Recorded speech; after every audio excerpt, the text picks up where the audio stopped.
Jim. Thank you, and welcome to Dodger Stadium, where we're in the top of the second inning. No score between the Phillies and the tiptoeing up in the National League West pennant race, the Los Angeles Dodgers. Glad you could join us. Runner on third base for the Phils is Tommy Herr. There are two down, and the number 8 hitter, Dickie Thon, is at the plate. Swings and misses at Mike Hartley's first pitch, and it's strike one. It's very quietly, Tommy, pennant fever seeping into Dodger Stadium. Yeah, you talk to Tommy Lasorda, and obviously he has that effervescence about him, and he knows he has the confidence going with his ball club. Certainly he didn't expect the hand that he was dealt early in the year. He didn't expect to be where he is right now in the pennant race. He's got a youngster, Mike Hartley, who was only starting because Tim Belcher is on the 15-day DL. Hartley making his second start of the year. So he's had to juggle a lot of things as this pitch is, yes, strike two, says home plate umpire Randy March. Hartley can bring it, as they say. Good hard fastball and a good split finger pitch. Those are his two main pitches. So really in this matchup tonight, Chris, we got two young pitchers, Jason Grimsley and Mike Hartley. See the strikeouts, high number, more strikeouts than innings pitched. Of course, that'll go down when you're a starter as opposed to coming out of the pen, and she's done much of this year. 0-2 pitch, little outside, and it's ball one to Dickie Thon. The count is 1-2. The Phillies have already stolen 3 bases. That's how Tommy Herr is on third. He walked with 1 out, stole second. Scioscia's throw went into right center field, and that's why he is on third base. Earlier, Lenny Dykstra began the game with a walk, stole second, later stole third, but was stranded when Hartley struck out both Vaughn Hayes and Dale Murphy. Count is now 2-2. Nick Leiva's Philadelphia Phillies in first place for 1 day this season in the National League. He knows they're a way off, but they feel a whole lot better about themselves this year in mid-August than they did last year in mid-August. Yeah, 37-year-old, the young manager, has done a fine job this year with Philadelphia. Got him going in the right direction. There's a shot into left field, and the Phillies grab the 1-0 lead. So Dickie Thon with a 2-out base hit past the diving Fettuccine Alfredo Griffin. And the Phillies are on the board first with their first base hit and their first run of the ball game. Sometimes you worry when a pitcher gets ahead with a runner at third, first base is open, pitcher's up next. The pitcher gets ahead and he thinks he has a shot at getting the hitter out, but he leaves one out over the plate for Dickie Thon, who you and I talked about earlier. I think has everyone in baseball since his comeback after being beaned in '84 is rooting for Dickie Thon. And you talk about perseverance, it's that man. Jason Grimsley, one of 4 rookie starting pitchers in the 5-man rotation for Nick Leiva. Now steps to the plate. You saw him foul the ball off.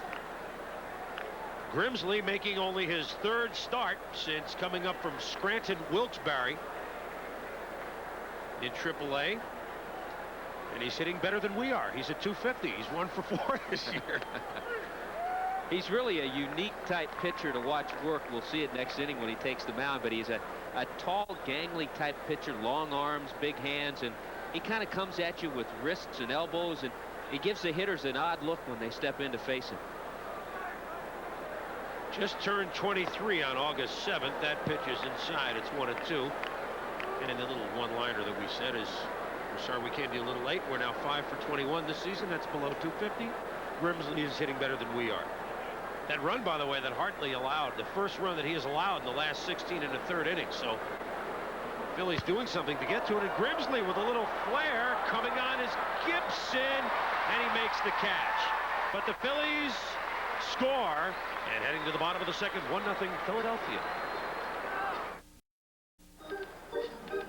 Bottom of the second at Dodger Stadium. The Phillies leading the Dodgers 1-0, and this is the unit that Tommy Lasorda has out there tonight. Our Sears die-hard lineup, and the Dodgers have not been dying, that's for sure. Lenny Harris at second base as Sam Wells sits for the 3rd straight game. Gibson at center field, Cal Daniels at left, Eddie Murray at first, Hughie Brooks at right, Mike Scioscia leading off here in the second, Sharperson at third, Griffin at short, Mike Hartley is the pitcher. Jason Grimsley's first pitch to the catcher Mike Scioscia up top for a ball. Scioscia sat last night when Rick Dempsey caught, and Rick provided some fireworks. Pitch is low, ball 2. Dempsey and Lenny Dykstra had a bit of a scrap at home plate last night. Yeah, the veteran Dempsey against Nails. Dykstra went up after questioning a call his last time up when he was called out on strikes. Started jawing with home plate umpire Ron Barnes, and then accused Rick Dempsey of brown-nosing the umpire, trying to no get a lot of calls. And as soon as Nail said, well, you want to get into this conversation, Dempsey got more than just get into the conversation. Socha with a shot to center field, and the Dodgers have their second base hit. So Socha leads off the Dodgers second with a sharp shot to center field. And as Socha stands at first base, here's the defense for the Phillies. In right is Dale Murphy, Dykstra the center fielder, Von Hayes in left, Charlie Hayes at third, Dickie Thaw the shortstop, Tommy Hurd second, Carmelo Martinez plays first, Darren Dalton catches, and 23-year-old right-hander Jason Grimsley on the mound. Talked about Hartley, two young pitchers, basically two-pitch pitchers. Jason Grimsley with a fastball and a curveball. Occasional changeup, and mostly the fastball curveball. And he's pitching to last night's hero, Mike Sharperson, who I promised today at the cage. We got to call him the Babe. In his first Dodger Stadium home run last night, he came with one out in the ninth against Terry Mulholland. Broke up a 1-1 duel. The Dodgers won it 2-1, pulling within 5.5 of the Reds, the closest they have been since May the 6th. Sharperson looks at ball one. The count is 1-1, and Sharperson had only hit his first major league home run just last week in New York. So all of a sudden, he's the Babe. A power surge. You look at the Dodgers, guys like Sharperson, Lenny Harris, unknown quantities doing the job for Tommy Lasorda this year. 1-1 pitch. Off speed. Outside low. Count is 2-1.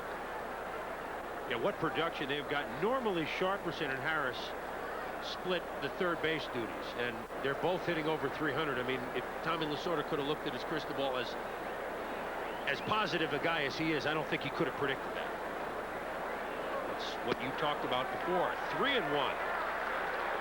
And that move was made because of Hamilton going down with surgery, shoulder surgery. So all of a sudden, Tommy Lasorda was left without a third baseman. And sometimes you find good things come out of an injury, and He's the good found thing two. has been Sharperson and Lenny Harris. Unfortunately for Jeff Hamilton. Yeah, I would say with a capital U. 3-1 pitch. Socha is running. Base hit by Sharperson. So the big catcher's going to try for third. The throw from Von Hayes is cut off. Now they have Sharperson hung up. Socha taking a look. No, the throw is Sharperson is safe. Socha was looking to make possibly a dash for the plate. So those go-go Dodgers have runners at the corner with none out. Hit and run with Socha, and it pays off. They send Socha, and Sharperson gets the base hit, and the interesting thing, he took a huge turn at first base. Batting eighth, number 7. But the reason this play was made is because the ball was thrown back in correctly to the cutoff man. Watch as left fielder Von Hayes comes up with this base hit. Socha moving on the drive. He goes from first to third, but the thing that Hayes does, he comes up and hits the cutoff man. If his throw is too high, Sharperson waltzes into second base. It's cut off by Dickie Thaw, and Sharperson has to do a little dazzling base running to make it back to first. So the Dodgers down 1-0. Runners at the corners for Alfredo Griffin, who sat the last couple of games. The youngster Jose Offerman played short. But Griffin is their day-to-day, everyday shortstop, and there was some question whether they would play the youngster again. Lasorda very quickly. He's my guy. He's back in there, although Offerman may be in there in years to come. Yeah, it was kind of an interesting story the way Offerman played his second game. Little number. No, that's a foul ball. Offerman played the other day, had 3 hits in his first major league game. Hit a home run his first time up. And he was only going to play that one game because Lasorda told Griffin, "I'm going to sit you today. Let Jose Offerman play one game." Well, he had the great game. Tommy called in Alfredo the next day and said, "Hey, I've got to get him back out there again, but it's your move. If you want to play, you're in there. If you want to let the youngster go get it one more time, it's up to you." Alfredo said, "Let Jose go out there one more time." Same hometown. Isn't that unbelievable? San Pedro de Macorís. Every Major League Baseball player come from there in the Dominican Republic. Count is 1-1. Outside for a ball. 2-1. So Grimsley in a bit of a pickle here. He's lost his control. Nick Leva knows that, talking to him before the game, hey, he could be great for 8 innings. You could see Bruce Ruffin in the third. We never know. They're youngsters. As we mentioned, one of 4 rookie starters to the end of the year for the Phillies. Foul back, but you know what? You start the 4 rookies in Mulholland, Old Man River in his second year. If 2 of the 4 become real bona fide major league pitchers, boy, that's well worth the experiment, don't you think, Tommy? Yeah, and they're in a position to do that with their standing. Lee Thomas, their general manager, is here at the ballpark tonight, and he knows he has a young staff. And when you have those rookies, you just flip the coin when they go out there. You don't know how they're going to be around the plate. Up top for a ball. It's 3-2.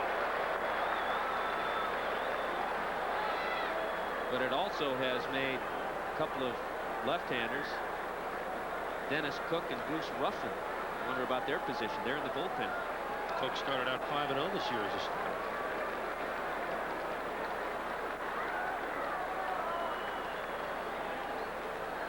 3-2 pitch. There goes Sharperson. Doesn't quite beat it. It's a double play, but since there were none out, the Dodgers do tie the game. No RBI, but on the scoreboard, it's 1-1. There may be some double play combinations in baseball that might be younger and quicker, but not any more dependable than Tommy Herr and Dickie Thon. With the runner going, Herr had to unload quickly, and Thon had to get himself out of the way. It was a good hard slide by Mike Sharperson. So the veteran duo, Tommy Herr and Dickie Thon, able to turn that 4-6-3 double play. Phillies have more double plays than any other team in the National League this year. As you mentioned, 2 sure-handed guys that have handled those positions for a decade. So Mike Hartley up with the bases empty now. The game is tied at 1. And he looks at strike 1. Hartley hitting way better than us. He's 1 for 3. But he's quickly down 0-2. And he is also quick to bail out on that breaking pitch. Yeah. Wasn't exactly like that breaking ball had a lot of mustard on it either. 0-2 pitch. Well, now he's down with us. He's 1 for 4. We've played 2, 1-1. The Phillies and the Dodgers. Don't go away.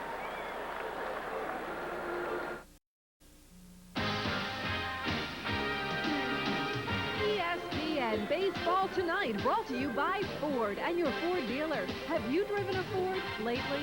By Converse and their new line of Magic athletic footwear and apparel. By Thompson's, the first name in lasting protection. And by Michelob Dry Beer. Once you experience the bold taste with no aftertaste, there's no going back. Dodger Stadium. Chris Berman and Tommy Hutton with you. Glad you can be aboard to watch all of a sudden the team that snuck back in the NL West. The Dodgers, they're 1-1 with the Phils in the top of inning number 3. And coming to the plate, the leading hitter in all of Major League Baseball with 342, Lenny Dykstra. Boy, those White Sox, you got to take your hats off to Torborg and the gang. They just refuse to admit that, hey, Oakland and concede the division. Our hats off to them. And to this guy at the plate, nails. You think they're rocking at Comiskey the last couple of games? Oh, rocking, and did you see out in left field, jocking at Comiskey as Dykstra jacks one. Oh. Well, we got rocking, jocking, and jacking.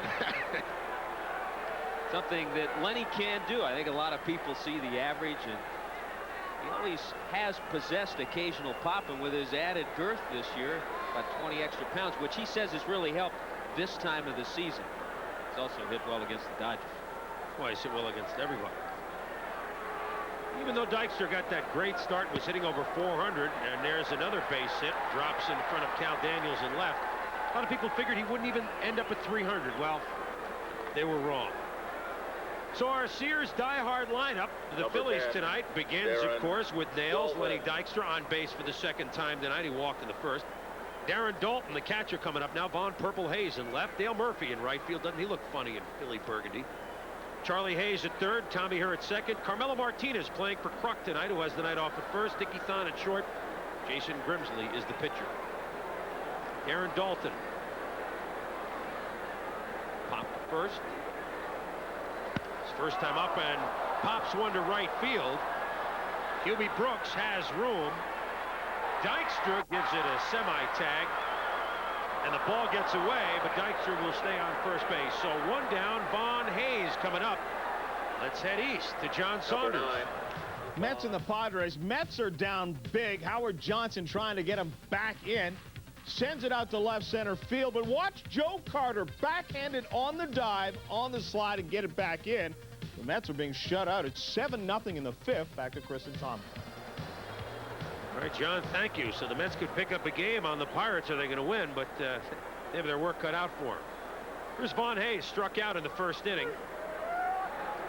And he looks at strike one. Randy Marsh seems to have a pretty big strike zone.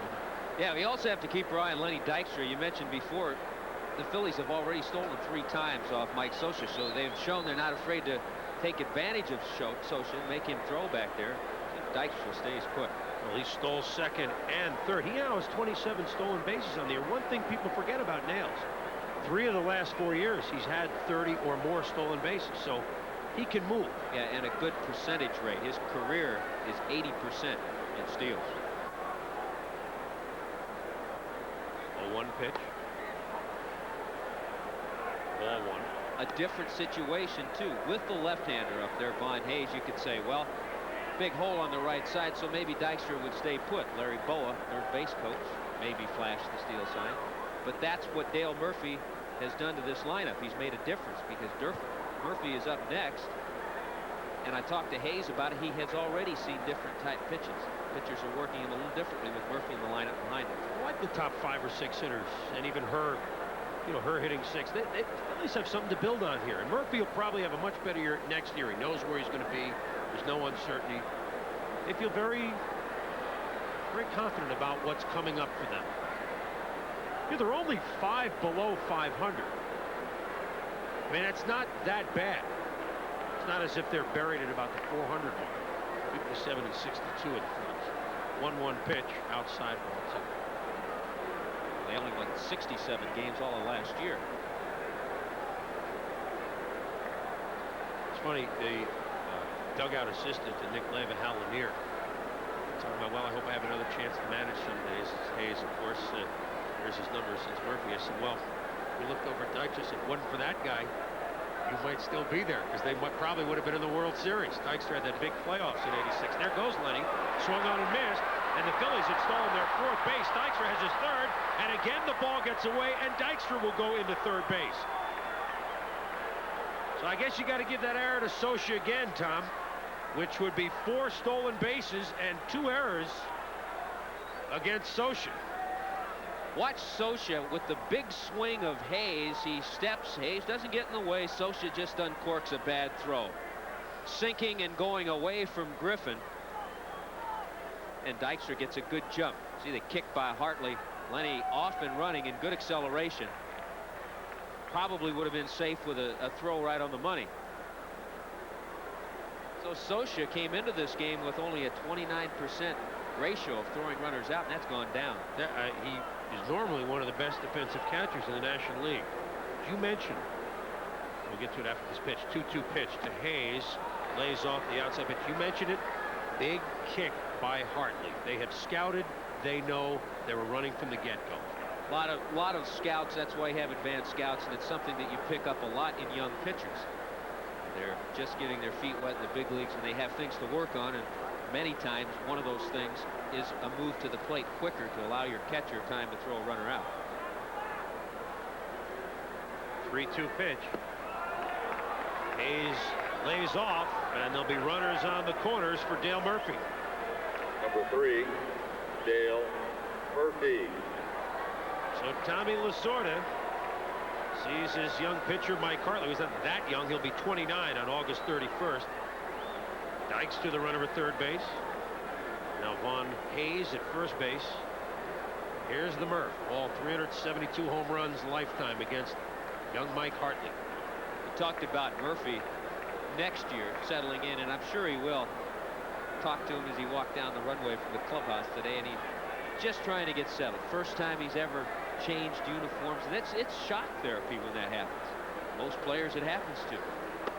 It's a shock to see him in the Philly color. I took my glasses off, started rubbing him, he started laughing. But he'll be back. He'll be able to go through spring training with the Phillies, start all over again. Not a shock to see that man there in Philly burgundy, is it? I knew somehow Larry Boa would stay around in the Philly uniforms in some capacity. 1-0 pitch to Dale Murphy. Inside, he went for it, fouls it back. You can't forget about Von Hayes either. So if you're Mike Hartley right now, the Phillies have been running all night. Hayes has better than average speed. Glad you could join us at Dodger Stadium this evening. Chris Berman along with Tommy Hutton. The Phillies and Dodgers 1-1, top of 3. Phillies have runners at the corners. There's Lenny Dykstra, Von Hayes, and Dale Murphy, the batter, with 1 down. Each team scoring a run in their half of the second inning. Inexperienced major league pitchers on the mound. Mike Hartley, Jason Grimsley. Hit down to first. It's a fair ball. Murray's going to go home. Scioscia makes the tag on Dykstra. Now Murray never did step on first base. At first there was a question there, but a heads-up play by Eddie Murray. And Scioscia's had a rough night defensively, but when it comes to trying to bowl over a catcher, he's not the guy you really have first on your list. Not the guy you want to go after is Mike Scioscia. Murray, as you said, heads up. He realized this was his best play, to go to the plate. Even though it's early in the game, a little bit of hesitation. Saw him get his feet set. He was thinking about maybe just stepping on first base. Then he saw he had a chance to get the runner coming home, and he went for it, and he got him.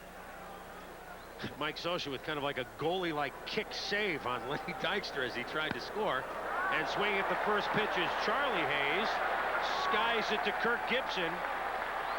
So what looked like a real rally for the Phillies gets squandered. 1-1.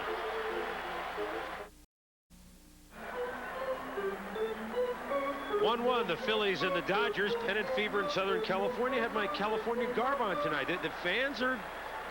they're whispering it, aren't they? The fans are into it. You're into it with the silk light-colored coat.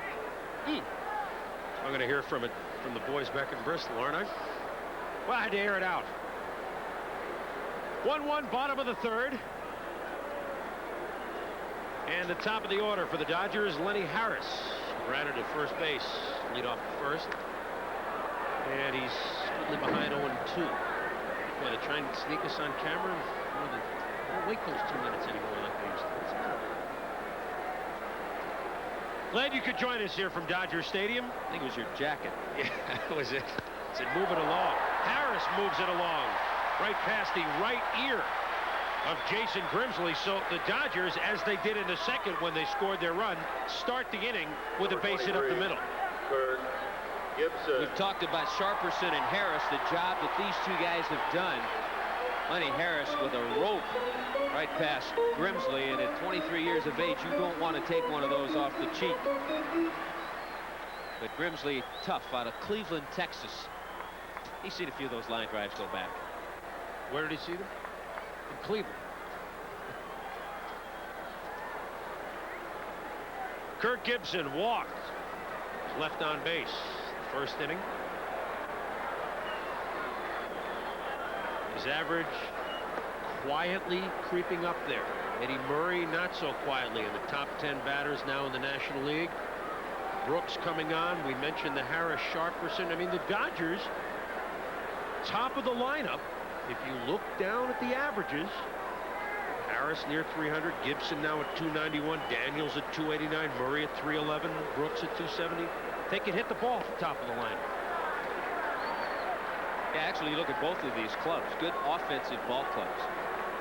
Except Dodgers with more power than the Phillies. We saw the biggest problem for Philadelphia, we mentioned during the break. They lead the National League by far, and runners left on, and well, they stranded some more in the third inning. And they've already left 4 on in this one. The only team in the major leagues that has left more runners on base, the Baltimore Orioles. Who we got to see tonight. Phillies now have left on 936 runners this year if you're scoring at home. Count is 2-0 to Kirk Gibson. Harris, the runner at first base, 1-1, bottom of the third. Oh, nice play by Grimsley, I must say.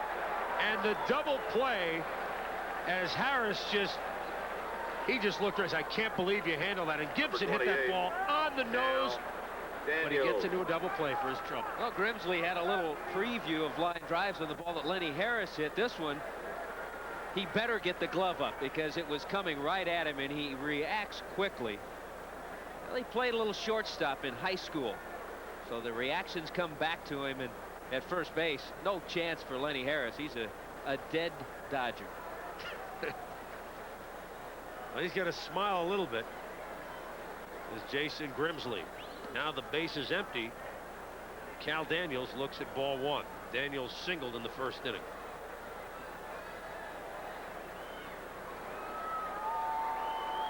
Came over with Lenny Harris, the Reds, last year.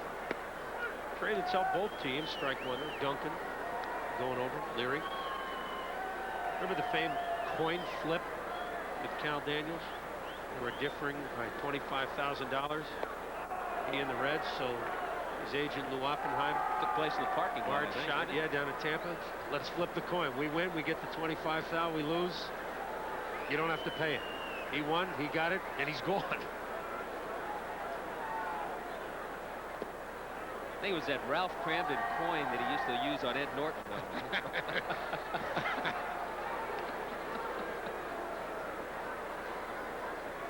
Send you to the moon hunting. 2-2, 2 down, nobody on. 1-1 the score, bottom of the third. Ralph and Ed with you here at Dodger Stadium.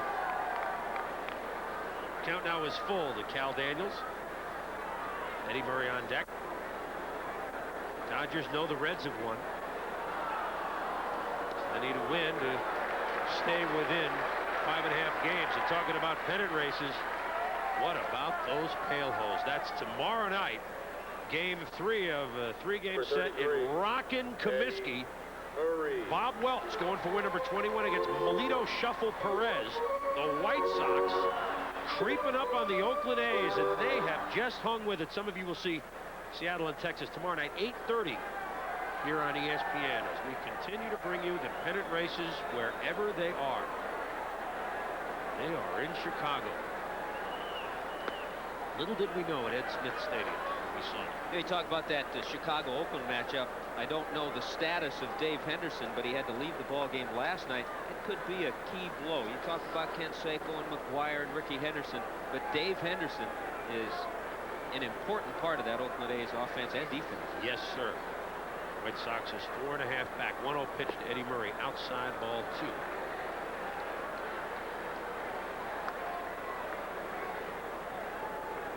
Eddie Murray, for a while last year, it was odd to see him Dodger blue.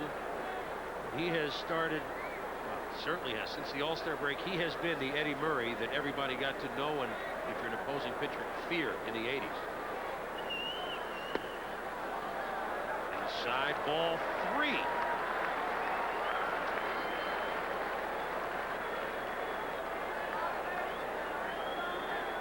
You know, young Jason Grimsley,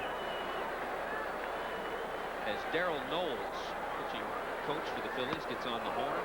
But you know, Jason Grimsley, as a 23-year-old facing Eddie Murray, somewhere along the line, Jason, as a youngster, following the game of baseball, I'm sure watched Eddie Murray terrorize American League pitchers for a number of years. Now here he is facing him at Dodger Stadium. Well, basically in the 80s, Eddie Murray had more RBIs than anybody else in the major leagues. So you don't sleep well when you know you're facing him. And Murray, sharp hit to right field. Daniels going to go to third, and the Dodgers have runners on the corner. Daniels had to wait for the ball to get past him, and he may have hurt himself at third base. Daniels, who has some leg problems, wasn't sure if he was going to make third base since he had to wait. That's a real surprise, because normally Daniels runs the bases a base at a time. He's had 5 different knee surgeries, so usually you don't see him go from first to third on a single. But he took off, and he had third base on his mind all along. And with that head-first slide, was able to make it. So that was a scary situation for Lasorda, seeing Daniels going in with the head-first slide, coming down on the knees. Pitching coach Darrell Knowles out on the mound. And he remembered Darrell Knowles from the World Series of the Oakland A's against the Mets in '73. Appeared in all 7 of those games. The left-hander came out, was tough on left-handed hitters. You knew which pitchers were tough on lefties, didn't you? So there's Bruce. 2 minutes for Ruffin, the lefty in the bullpen. You got to call him 2 minutes for Ruffin. I mean, he plays for Philadelphia. And that's what Levis said. You could see Ruffin in the third. You may not see him at all. We never know with these youngsters. Here's a guy that Grimsley has to face now who is just ideal for these types of situations with 2 out, runners on base, first and third. Hubie Brooks. He'll shoot for that hole. If he gets a pitch out over the plate, he'll just take it to right field and take the base hit in the RBI. Oh, a nice play by Dalton behind the plate. Otherwise, the Dodgers would have grabbed the 2-1 lead. Daniels would have scampered home. Brooks, here's the play again. Breaking ball. Wow. There's the curveball way outside. All Dalton tries to do is just get his mitt on it. He's just telling himself, just let me get leather and hope it bounces into the mitt. And it did. That's a great play. Brooks stranded 2 in the first. Doesn't want to do that again, but he chops this one foul. Here's another guy, Boom, that I think people tend to forget about. Hubie Brooks. Early in the year when we were out here doing a Dodger game, Hubie was in the 240s, 250s. All of a sudden you look down, 270, 16 home runs. Although the last week or two, but he certainly has picked up except for the last week or two. Hey, they've got 3 outfielders. They may not be what they once were, but they've all been through the rigors of a pennant race, and that's who you want to go to war with the last 6 weeks. Brooks, Gibson, Daniels. Well, as you mentioned, they may be questionable in the outfield, but you put them up in these situations on the offense, there's no question at all. There's one of them.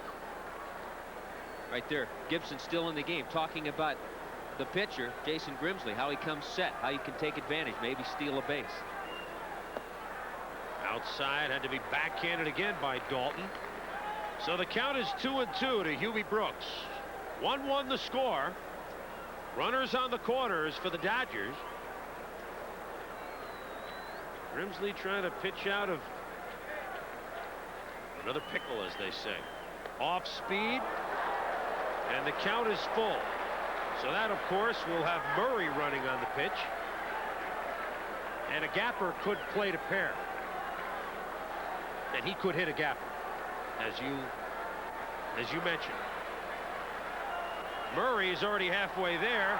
Oh, Grimsley thought he had the pitch, but now the bases are loaded for Mike Scioscia, who singled in the second, has had his problems behind the plate, but what a way for him to redeem himself with the bases loaded. Hubie Brooks was fooled on this pitch because here he has a young pitcher. He's almost sure that he's going to get the fastball, and I think home plate umpire Randy Marsh was fooled too, because every once in a while a pitcher can fool an umpire. A lot of pitches for Grimsley, but that last one, a 3-2 curveball, fooled a lot of people. Wow. And Marsh looked like he had a big strike zone earlier. Not on that one. Now that's a strike. Dodgers hitting .365 with the bases loaded this year. Scioscia, as we mentioned, led off the second with a single and scored a run on the double play ball hit by Alfredo Griffin. It's a foul. It's 0-2.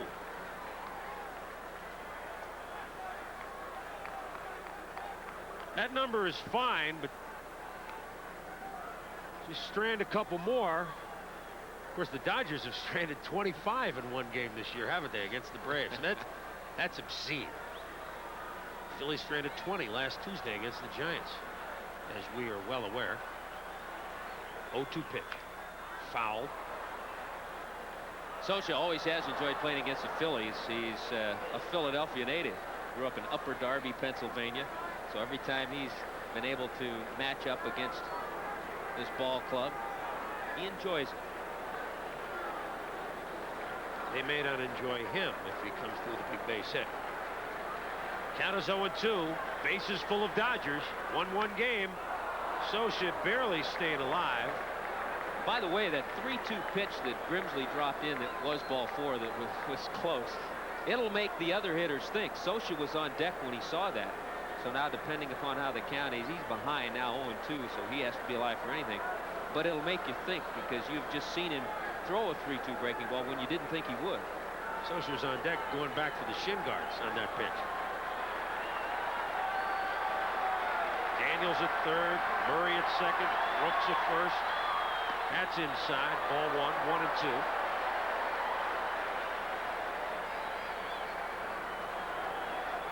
The Dodgers, as we stand, 6 behind the Reds, who won tonight.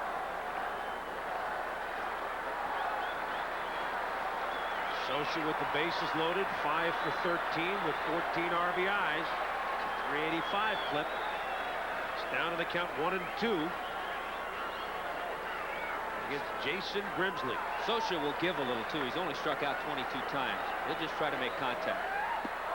Nice play again by Dalton. Boy, he's really having a workout this half inning. Count is 2-2. If Jason Grimsley gets out of this inning, Nick Leyva hopes so, he better go sit next to Darren Dalton between innings because of some of these plays. Again, the backhand just trying to get to it. 2-2 count, bases loaded. 2 down. Socia up the middle, base hit.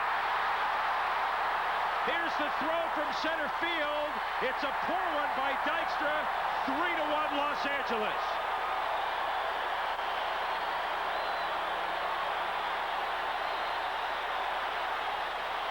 So Mike Socia, who has thrown a couple into center field, now hits one into center field, and the Dodgers grab the 3-1 lead. Well, I mentioned that Socia is the type of hitter. He just tries to make contact, especially when he gets 2 strikes on him, and that's all he's trying to do here. He gets a fastball from Grimsley, pounds it into the ground, and it gets over the head of Grimsley. Puts the Dodgers ahead with a couple of RBIs, and how quickly the fans forgot about the 2 balls he threw into center field. I don't remember, do you? No. Sorry I brought it up. So runners at first and second for last night's hero, Mike Sharperson. Off speed outside, ball 1. Singled in the second inning.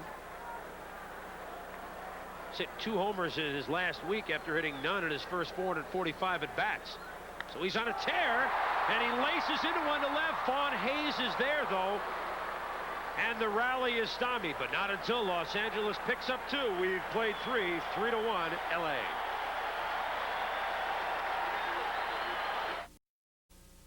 And a half games behind the Cincinnati Reds, who were winners tonight, although Lou Piniella watched much of the game from the clubhouse, because here, arguing a close play at first with umpire Dutch Rennert, he's tossed. He says, I'm not leaving until I get my money's worth. Goes over the first base bag, tries to throw it into right field, but comes up a little bit short. Lou says, I'm not done. The Olympic base toss. Lou does get it into right field with the second toss. Goes to the clubhouse. His club wins 8-1, and Hatcher tying a major league record with 4 doubles. Let's get back to Chris and Tom. All right, John, thank you. A new event at the Goodwill Games, base tossing. Lou Piniella should enter. Number and that's 28. when they won by 7 runs. Sure. I've seen Lou do that before. I think he picked that up from the late Billy Martin. Well, that's a pretty good master at that. Oh. 3-1 here in the top of the 4th inning. The Dodgers lead, knowing the Reds have won. No base throwing yet, but a big base hit by Mike Socia. And now Mike Hartley has a lead for the first time this game as he leads off the 4th against Tommy Herr. And you know the Dodgers were aware that the Reds won that game. That was the game they had on in Tommy Lasorda's office. The big screen had that Cincinnati game going. We both saw that for a while. I can't believe the Cubs stranded a guy at third. We got the play-by-play from Tommy.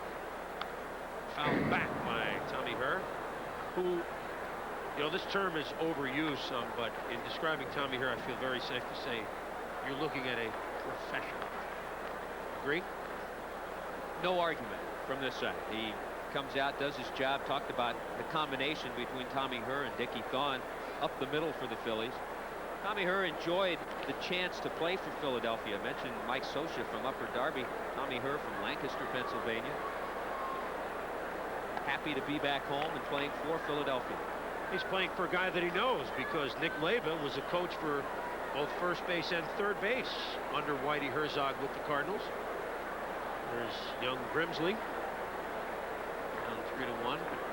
Tommy Herr is in familiar surroundings, both as he grew up around Pennsylvania and now playing for Nick Lavin. On Friday, the hits just keep on coming here on ESPN. Roger Clemens and the Red Sox at Toronto. Game 2 of a 4-game set. Not a bad other game early, which you'll see. I'll be at Cincinnati and Pittsburgh. That's not too shabby. And then most of you will see the Mets and the Dodgers here at Dodger Stadium. Some of you will see the Phillies and the Giants. So pennant races, they're right here on ESPN. Herr fouls one back. The count remains at 2-2. Tell you the two things that I think about when I see those matchups on Friday. Toronto playing Boston. Boston swept the Blue Jays 4 games at Fenway earlier in the year. And the Cincinnati Reds and Pittsburgh Pirates, same thing happened to Cincinnati in their home grounds. So we're going to go to Pittsburgh trying to get a little revenge on the Pirates. 2-2 pitch to Tommy Herr. Lofts one to short left field. Daniels calls off Griffin. And there's one down in the Philadelphia fourth. Carmelo Martinez coming up. Number 24, Carmelo. Talking about the Red Sox and the Blue Jays. We had a chance to see the Red Sox the last 2 weeks. And we had a chance to see Roger Clemens last week. If Clemens wins, and here's Carmelo Martinez playing instead of Kruk tonight at first. Red Sox hope that Clemens can win every time out. Either he or they win the game. And they go 500 in all the other games. They think that may be enough. Think it would be enough? Carmelo Martinez doesn't think so. He whaps one to left. Oh! And Daniels robs him of an extra base hit. So Daniels shaken up on that dive to third. Had it played perfectly, made a nice catch. He got himself loose, was able to run that one down, and that wasn't enough by Carmelo Martinez on this shot. He hits a line drive fastball right down the center of the plate, and we talked about the outfield of the Dodgers not being the best defensively, almost tripping and losing balance. Cal Daniels stays with it, kept his concentration even though he tripped, made the catch. 2 down now. Dickie Thon swinging at the first pitch, grounds one past Larry Ball. But to answer your previous question, I think the telltale sign for the Red Sox, and it's going to be a concern of theirs, down the end in September, who's going to be the closer out of the bullpen? Roger Clemens. He said he may.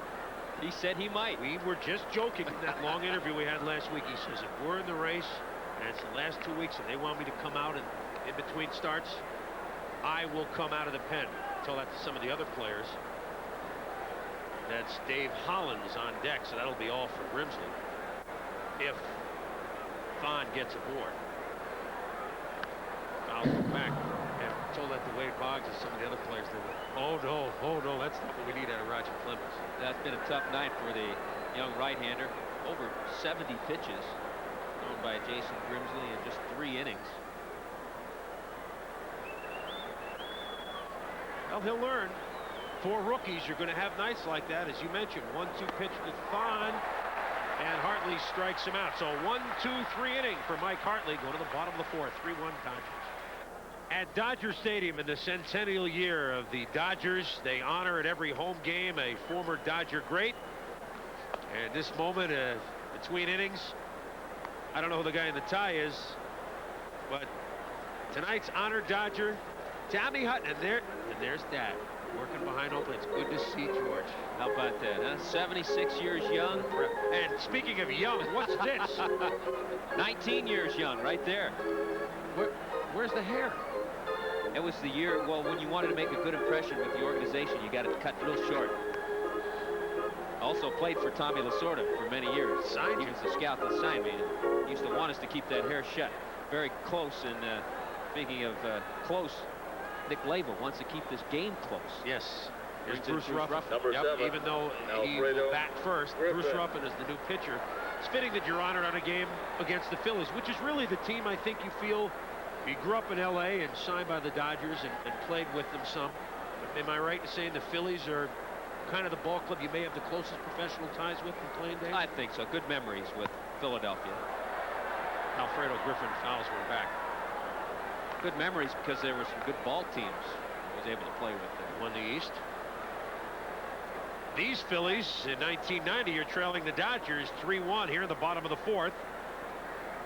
Mike Scioscia, the big bases loaded single. in the third to play to pair, giving the Dodgers the lead. Count is 1-1 to Alfredo Griffin. The Mets just get battered around. So the Reds winning, Dodgers ahead, Giants ahead. We shall see in the National League West. Well, both the Dodgers and the Giants with many games remaining with the Cincinnati Reds. Dodgers have 6.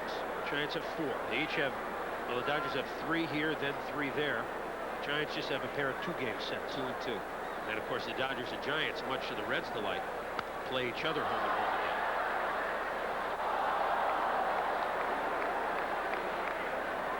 Cincinnati trying to go wire to wire. Boy, that's a rough chore. No one's done it.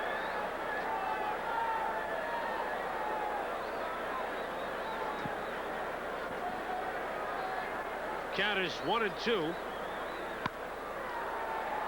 And the grounder to second base, her over to Martinez, and there is 1 down.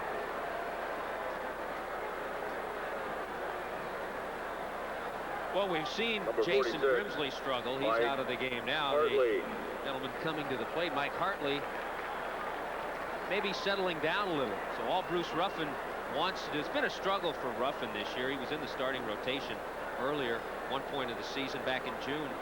Pitched a complete game 7-0 shutout against the Cubs. But a lot of hits for innings pitched.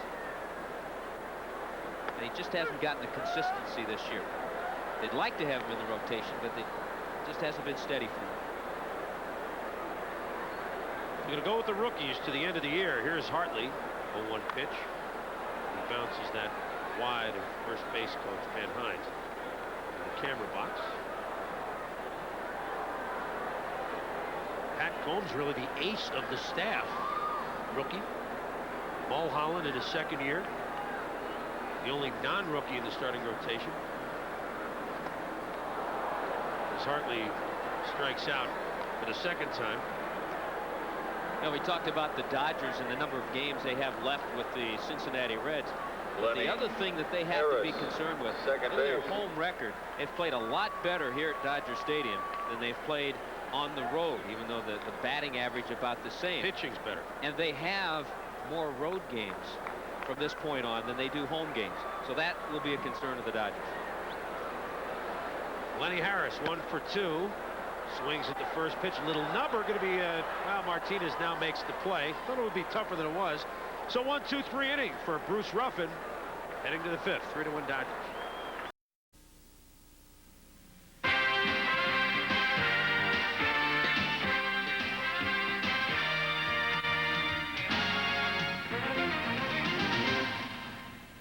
Top of the 5th here in Los Angeles. The Dodgers lead the Phillies 3-1. Chris Berman along with Tommy Hutton.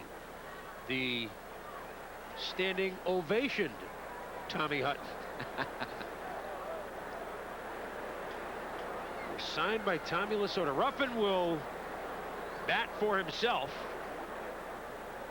to lead off the 5th. I mean, that's kind of a, boy, as a manager, you're down 3-1. It churns your stomach a little bit to have to do this, doesn't it?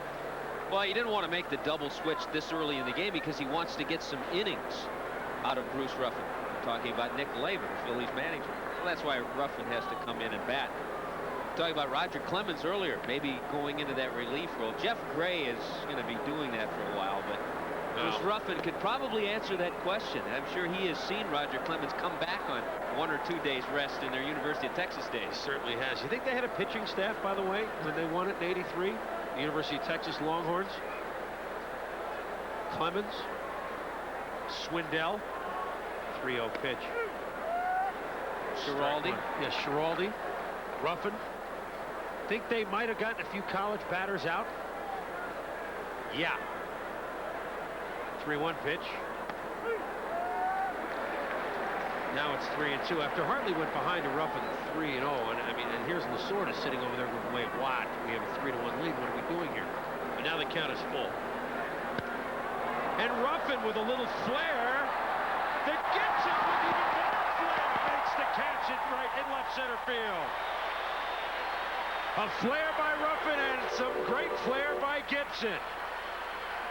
They're trying to make us liars up here. The defensive outfield of the Dodgers. Yeah. We saw Cal Daniels go back to the wall and left. Now watch Gibson. Out of nowhere, Ruffin just slaps the ball. The ball's tailing away from him. And he grabs it. Nice play by Kirk Gibson. Center field.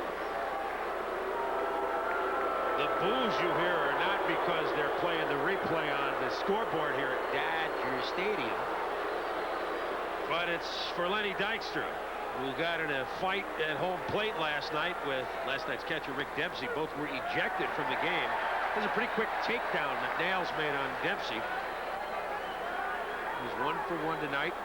Yeah, Dempsey never had a chance to throw the. He set him up with the left cross. Never had a chance to come back with the right jab. There's a veteran catcher. Oh, Rick's up in his 40s. Shouldn't be picking on elders. Shouldn't be doing stuff like that.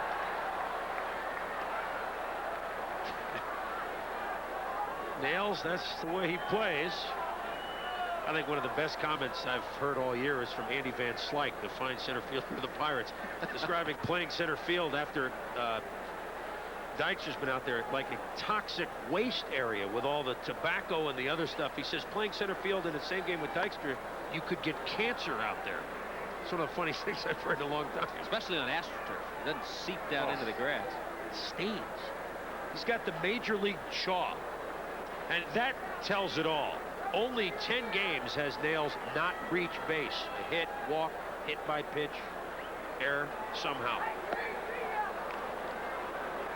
That's a pretty impressive number we just saw right there. Count is 2-2. He's got a chance to do some remarkable things this year with base hits and walks. Yes. If he were to lead the league in hits and walks. He could be in a group of just 4 people that have ever led the league in hits and walks. Fly ball to straightaway right field. Brooks makes the catch, and there's 2 down. Let's see what kind of catch John Saunders has for us. The Giants also chasing the Reds, facing the Expos, and John Burkett had a shutout until Mike Fitzgerald, with a man aboard, takes Kevin Mitchell back to the wall, but Mitchell can't get it. 2-run home run. 4-2 is now the score in the 5th inning. Let's go back to Chris and Tom. So Kevin, John, on that play was not singing along with Mitchell on that home run by Fitzgerald. You can blame John Saunders for that one. I'm not sure Kevin or many other people remember Mitch Miller, but at any rate, with 2 out, the batter is Darren Dalton. Now, even if he remembered, I'm not so sure he bought many of his records. No, I don't think so. There you go on that limb again. Quietly, Mike Hartley has retired the last 7 Philadelphia batters. So here's this young pitcher with a lead now, 3-1. He fell behind to Ruffin, leading the inning off. Now he's gotten ahead here to Darren Dalton, but look at the. Sorry to jump in here, Tom. Look at the difference Dalton at 3 years combined versus this year. I mean, he's like, as he skies one to right field. Long run out. This looks like trouble, but not tonight for the Dodgers. Lenny Harris makes a circus catch. Hartley is cruising along. 3-1 LA. Los Angeles, Chris Berman and Tommy Hutton. Hope you're enjoying the Dodgers leading the Phillies 3-1. The Dodgers have very quietly crept back into this pennant race. Now, since June 1st, Tommy, the Reds have gone, well, now with tonight, 1 below 500. So going into tonight, let's assume they finish the year, their last 42 games, at playing 500 ball, which they've done the last 2 months. That would finish them with a record of 89 and 73. To catch them, the Dodgers in their final 41 games, starting with tonight, would have to go 26 and 15. Tough, not out of the question. That's kind of the real numbers here that the Dodgers have to look at. Hope the Reds don't get hot. And of course, they have 6 games head-to-head, as we mentioned earlier. Gibson leading off, and in seeing that shot of Tommy Lasorda, you have to think that going through his mind, looking at that graphic maybe that we just showed, what if I had Oral Hershiser right now? What if I had Tim Belcher, who's on the 15-day DL too? But yeah, what if? So you have to think, even though Jim Leland, I think, is our pick for manager of the year in the National League, what a job Lasorda's done, putting pieces together with the Dodgers this year to get them where they are. I offer so this far. thought with Lasorda. The count is 2-1 to Gibson. We're talking about a man that's been in the postseason 6 times as a manager. Might this be his best managerial job? One of the best? I know in '83, that was a year when, as Gibson fouls it up, that was a year when people said he pulled strings for them to win the West. They lost to the Phillies 3-1. But you got to think of the job that he's done this year and just balancing. Hey, they had a big problem with Gibson. But now that Gibson is staying, it's had a calming influence, and he's becoming the force in the clubhouse again. And I think Tommy has a big part to play in it. Ball gets by Dalton. And on a night when Dalton has really picked up everything behind the plate, you strike out a guy, and that's a pitch that Dalton lets go by, so the Dodgers catch a break. And not really hesitating, Kirk Gibson. Some hitters, you'll see him strike out. Pitch gets away from the catcher, they'll just stand at home plate. Let the catcher put the tag on him. But that pitch, a breaking ball, not a wild pitch. That's a ball that should be caught by Darren Dalton. He just casually reaches out, doesn't get the glove on it. But look at Gibson. He knows exactly what's happening, knows where the ball is, and Dalton never had a chance. And how about Gibson? Ever since that meeting he had with Tommy Lasorda and Fred Clare, general manager of the Dodgers, in Tommy's office, that's when Gibson has taken off. I give Tommy a lot of credit for that, too. Cal Daniels up, singled and walked tonight, has scored a run. Looks at ball 1. And Bruce Ruffin on in relief of Jason Grimsley.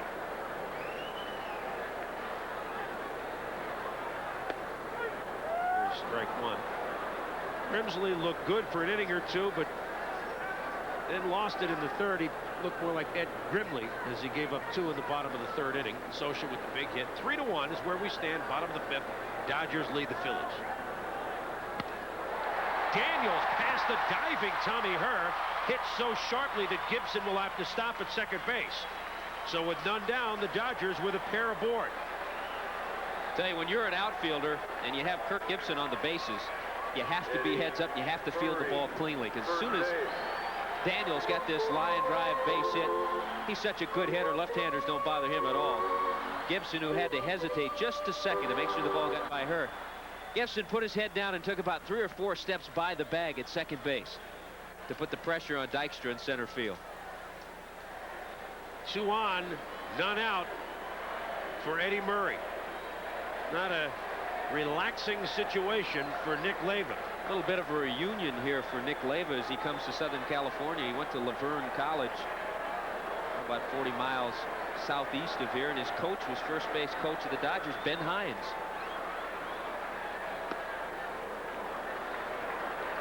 I wonder if Bob Shirley went to Laverne College. Just a thought. Ball 1 to Eddie Murray. Why do those thoughts only appear in your head, though? Well, as Joe Walsh once sang, you can't argue with a sick mind. Ruffin's 1-0 pitch. Low outside, 2-0. Dodgers can bust it open right here with none out. Eddie Murray up, 2 aboard.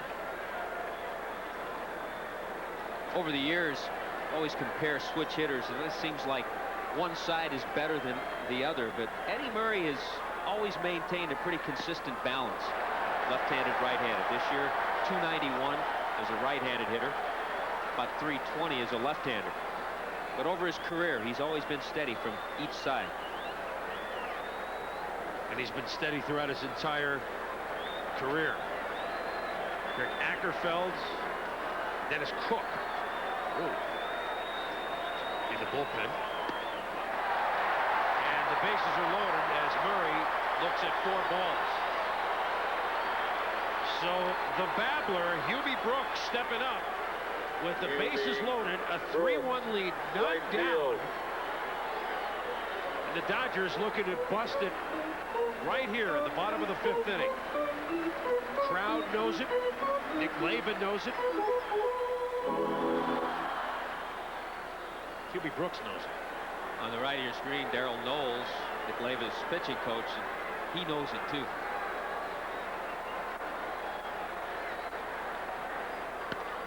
Looked inside, a little bouncer. Oh, Hayes can't handle it. Everybody's safe. So the misplay behind the plate by Dalton, the misplay by Charlie Hayes, Dodgers getting some breaks. They lead it 4-1. Bases still full. Nobody out. Catcher. A lot of pressure on Charlie Hayes as a third baseman to try to take over for a Hall of Famer, Mike Schmidt. Hayes comes in, knows that his play is to the plate because the ball wasn't hit hard. A tapper, he gets caught in between, the in-between hop, and then doesn't hardly get the glove on it at all. And that'll be an error for Charlie Hayes. They first put hit up, which is why I said, wait a minute. He has improved.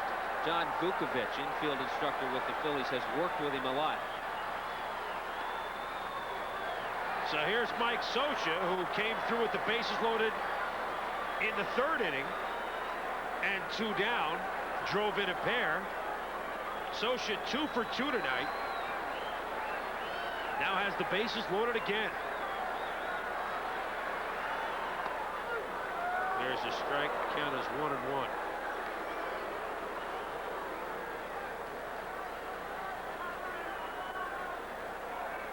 So Cal Daniels, the runner at third, Murray at second, Brooks at first.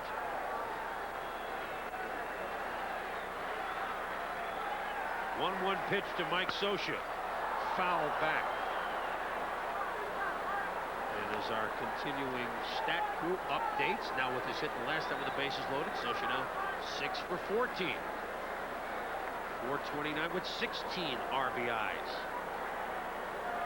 Even though Ruffin's left-handed, Scioscia isn't on a strictly platoon basis with Rick Dempsey. He'll just sit once in a while, so he sees a lot of left-handers. And with the bases loaded, Scioscia hangs in there very well against the southpaw. 1-2 pitch. Hits one to center field. Dykstra, long run. He's not going to get it. Hits over the wall for a ground rule double, and that actually will cost the Dodgers a run. But Scioscia, twice with the bases loaded, has driven in a pair each time. 6-1 Los Angeles.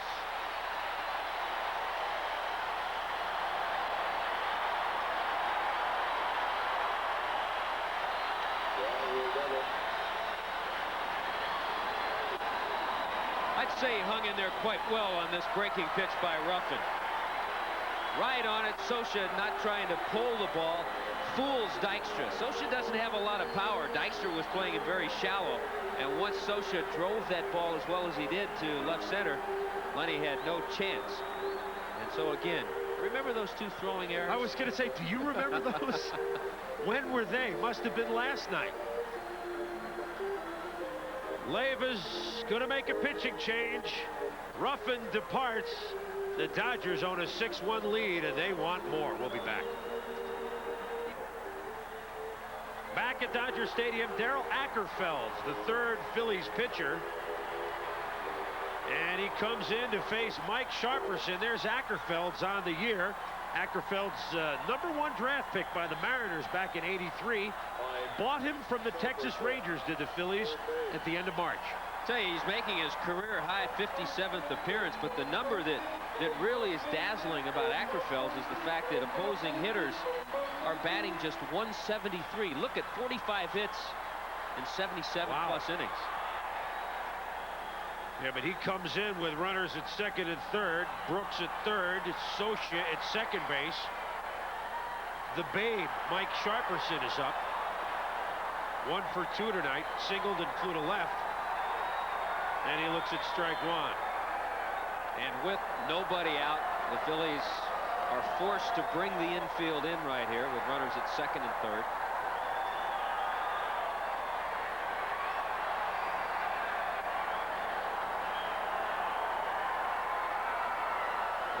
Pitch inside, ball 1. 1-1. Ackerfelds with a pretty good fastball. He's tried to run a couple of his fastballs into Sharperson on those first 2 pitches. Sharperson at 318 for the season. One of the many surprises for the Dodgers. A little bouncer. Thon goes home. Not in time as the tag by Dalton. 7-1 Dodgers. That's a tough play for Dickie Thon, throwing the wrong way across his body. Almost made it pay off. There are a few shortstops that can make that play. Tony Fernandez with the Toronto Blue Jays is one of them. But as you called it, Dickie Thon, with his momentum actually going toward first, has to turn completely around. Didn't get much on the throw, and Dalton never did make the catch. No. So Hubie scores.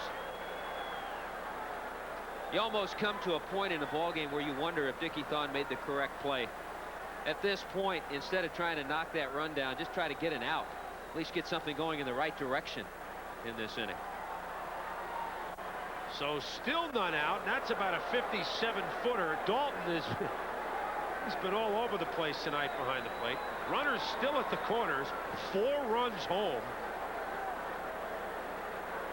The 7th Dodger batter this inning, Alfredo Griffin. By the way, that's scored, if you like to stay with us, mark in your scorebook, that's a fielder's choice and an RBI for Sharperson.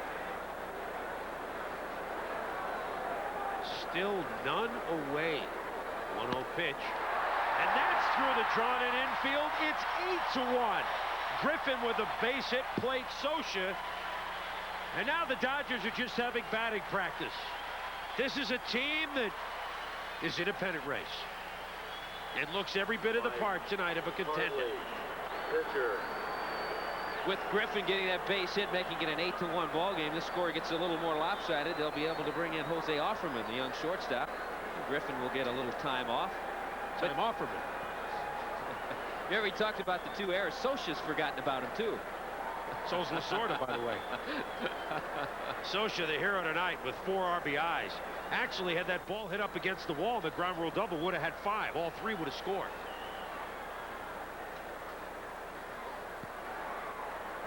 So now Mike Hartley, who's really upset to have a 7-run lead. And you talk about infield in, look at this. Hartley lays it down, and oh my goodness, when it rains, it pours. Hartley is aboard. Bases loaded, still none out.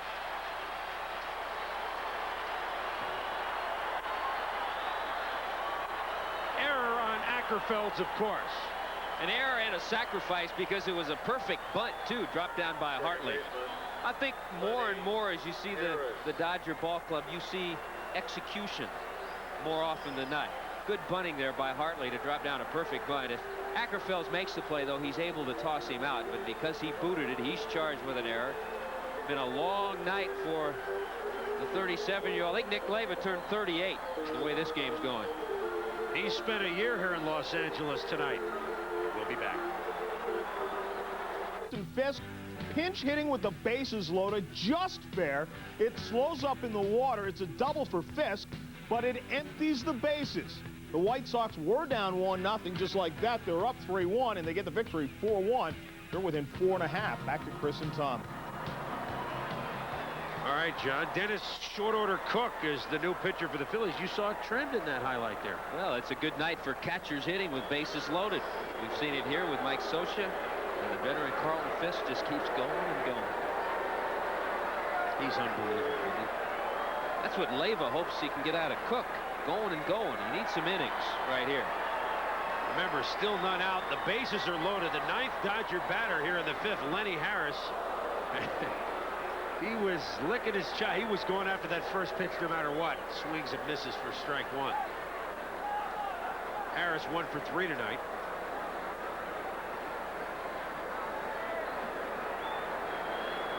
Dodgers now with 8 runs on 9 hits. Sharperson, Griffin, and Hartley, your base runners. We're in second, third, first. Well, we have so many base runners, we just want to jumble up the order here.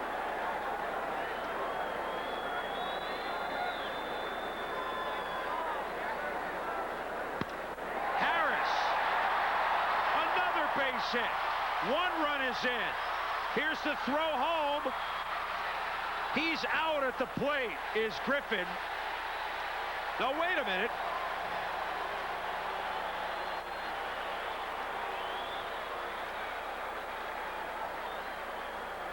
Sharperson came around to score.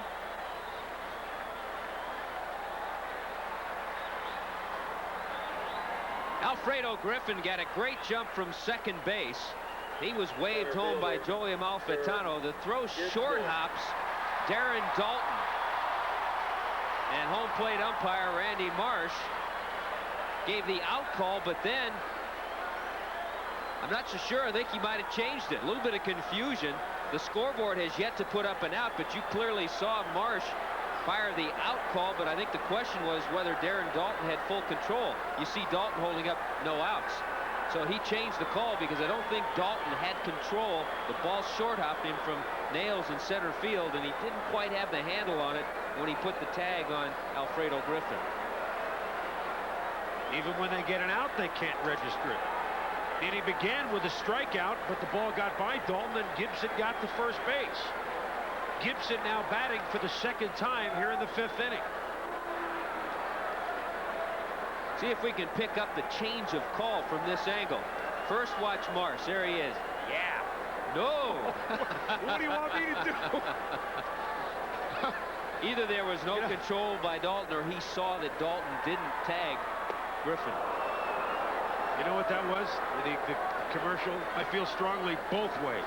He's outside. Hey, give him some credit. He changed his mind, and he got no argument from Darren Dalton, so he made the right call. You're right. The only guy made the wrong call was me. He gave a pretty emphatic out. I gotta, I just go on what I see. 0-2 pitch to Gibson. So Darren Dalton behind the plate has seen it all tonight, hasn't he? Yeah, the last couple of innings for Dalton, it's been a battle. He's had pitches in the dirt. He battled with Jason Grimsley, roughing through some pitches that weren't even close to the strike zone.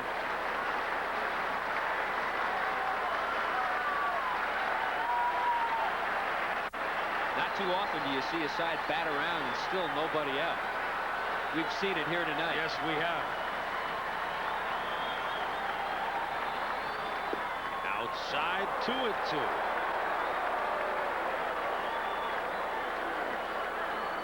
One run scored on an error by Charlie Hayes.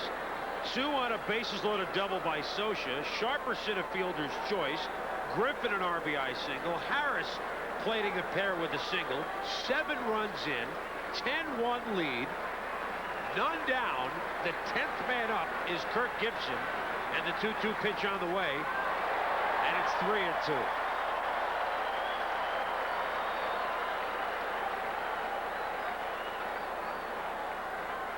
So the Dodgers, it's like storing food for the winter. I mean, they're trying to get as much runs in this inning as they can.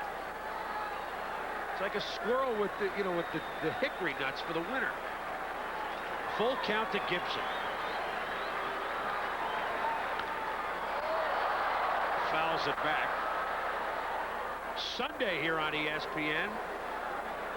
The AL Western leaders, the Oakland A's, stumbling in Chicago, stay in the Midwest at the venerable Tiger Stadium. That's 8 o'clock Eastern time. The A's and the Tigers. Cecil Fielder and company. Those two hooked up. 72, remember? American League Championship Series. An excellent one. 5 games. Gibson drops one in front of Dykstra. Hartley will hold at third. Still none out. Bases loaded. John Saunders, is everybody scoring tonight? We're going to give you guys a little bit of a break here. The Expos and the Giants. Any question about this home run by Larry Walker? The only Canadian on the Montreal Expos into the upper deck. That's tough to do at night. At Candlestick, Burkett started the 6th with a 5-2 lead. It's now tied at 5. Let's go back to Chris and Tommy, see if you can get anybody out. Pretty good comeback by the Expos, eh? I'll tell you what, it's been a year for rookie home runs. Glenn Allen Hill, John Olerud, Dave Justice, who's been tearing it up with the Atlanta Braves, and Larry Walker. A lot of great Rookie of the Year candidates this year in the National League. You got to put Delino DeShields in that group, also an Expo. Darrell Knowles has a word with Dennis Cook. Stan Javier will pinch hit for Cal Daniels. No need with the way he's run on the leg tonight to keep him in a 10-1 ball game. Daniels 2 for 2, a walk and 2 runs scored. And a nice catch. And some good base running. He did all that in 5 innings. That's not bad. So Tommy says take the rest of the night off, and here's Stan Javier. Came over from the A's in the trade for Willie Randolph. He's done a nice job for the Dodgers. Pitch is outside. Javier hitting .294. I mean, that's all Tommy can really ask for.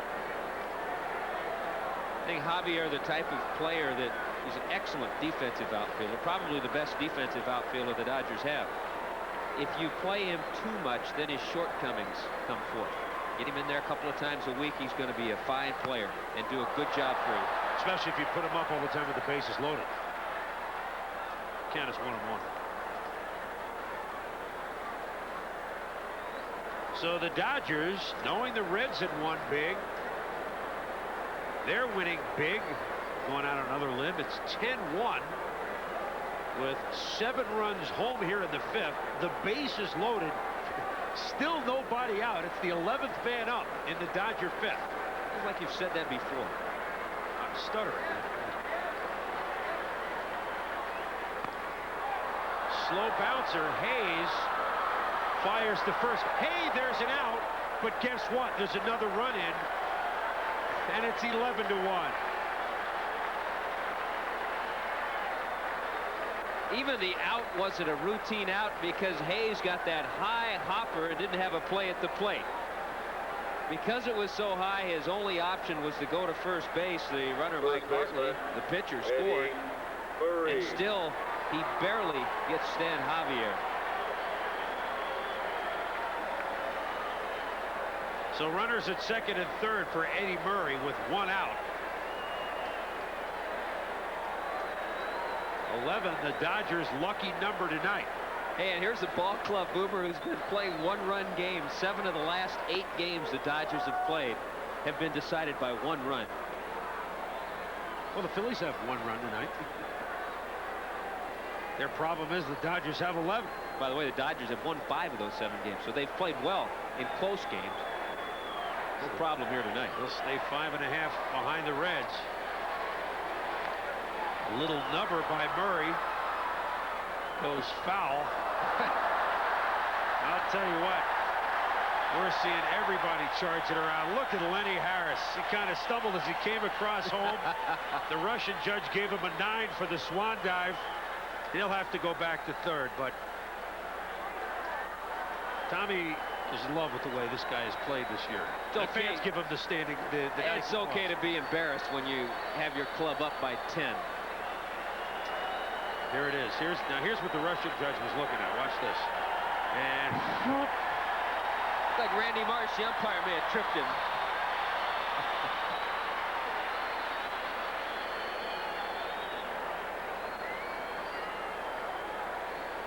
Getting some words of encouragement. There's Randy. I tell you what we've done in this 1 inning here. We have helped fill Mel Allen's This Week in Baseball highlights with what's happened in this inning. 0-2 is the count to Eddie Murray with 8 runs in.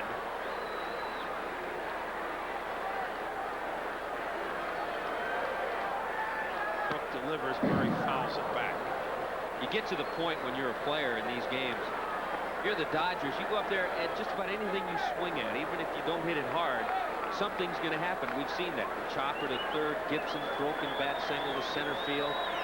It's like swinging at an ABA basketball, the way the ball looks tonight.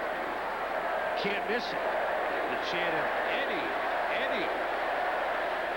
I didn't think Los Angelinos were bloodthirsty, Tommy. Oh, Dalton, give the guy a break back there. Not a breaking ball. He's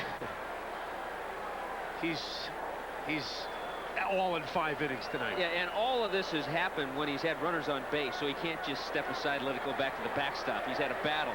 That time he shifted, had time to shift. One of the few times he's had time to go out there, and he knocked it down.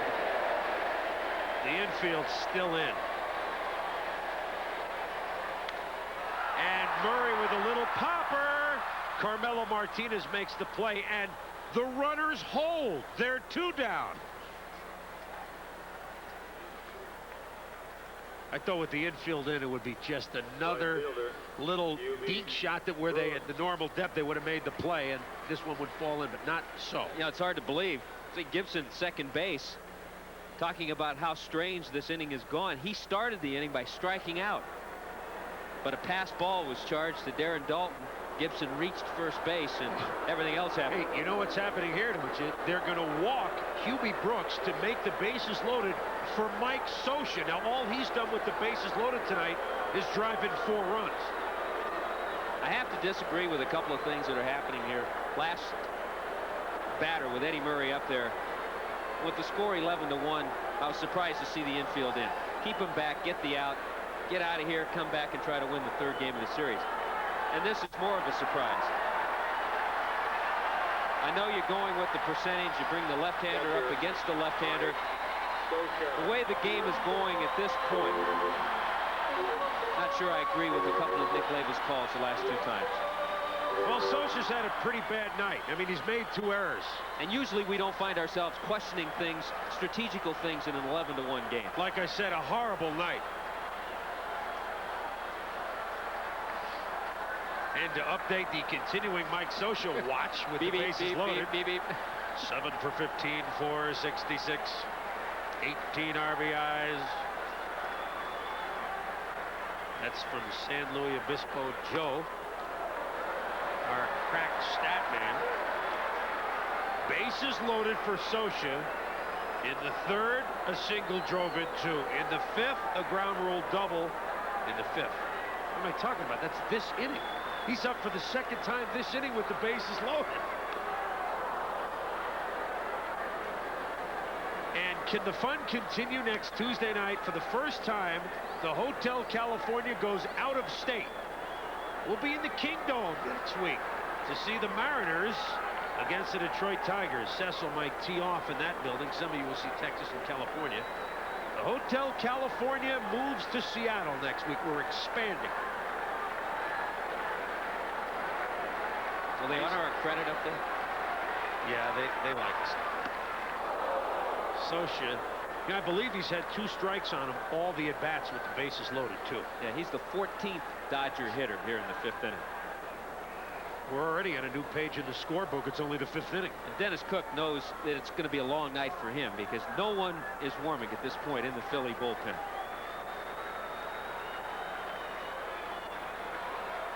One-two pitch. Grounder. Mercifully, the inning has ended. The Dodgers hang a crazy 8 through 5, 11-1. What does it take? Happens in baseball, you'll see it here on ESPN. With the exception of Sunday night games, Major League Baseball generally requires that we show you an alternate game when your home team is featured on ESPN's national coverage. You won't see your home team play that night on ESPN, but you will see an exciting game sure to be a key matchup. So tune in Tuesdays, Wednesdays, Fridays, and Sundays. ESPN and your cable system covering the national pastime full time. ESPN Baseball Tonight, brought to you by Mitsubishi, bringing you a full line of award-winning automobiles. See them all at your Mitsubishi Motors dealer. By AT&T, the right choice. By Extra Strength Bengay, sports medicine in a tube. And by Cheerios, nutrition made simple. Top of the 6th in Los Angeles, the Dodgers have busted it open and then some as they lead the Philadelphia Phillies 11-1. Stan Javier will stay in the ball game. And Javier goes into left field. New first baseman is Mickey Hatcher. And batting fourth, number 9. Here's Mickey Hatcher at first. So he will go in and bat in Eddie Murray's spot. I think we're going to see the Dodger roster tonight. Maybe they can still fly them in from Albuquerque. We may see some of the Dukes. Yeah, the Albuquerque Ball Club, too, with a tremendous record down in the Pacific Coast League. 83-42 going into tonight. The Dodgers' top 4 minor league clubs, by the way, this year, all well over 500. So their farm system making a comeback. It was, yeah, kind of last few years where the prospects, but by the record of those ball clubs that you mentioned, things have changed. Now, Mike Hartley, who enjoyed pitching with a 3-1 lead, I think is really going to enjoy this 11-1 lead. Count is 1-1 to Vaughn Purple Hayes. Well, you have to think about another thing, though. Hartley sat in the dugout for a long time. It's almost like a rain delay. Now, we do have gorgeous weather here in Southern California, so it's not as though he sat in the dugout with 35, 40-degree temperatures. And but it's rain. still a long time to sit. Yeah, but he liked what he saw. Not bad when you sit in and see that. 8-run fifth for the Dodgers.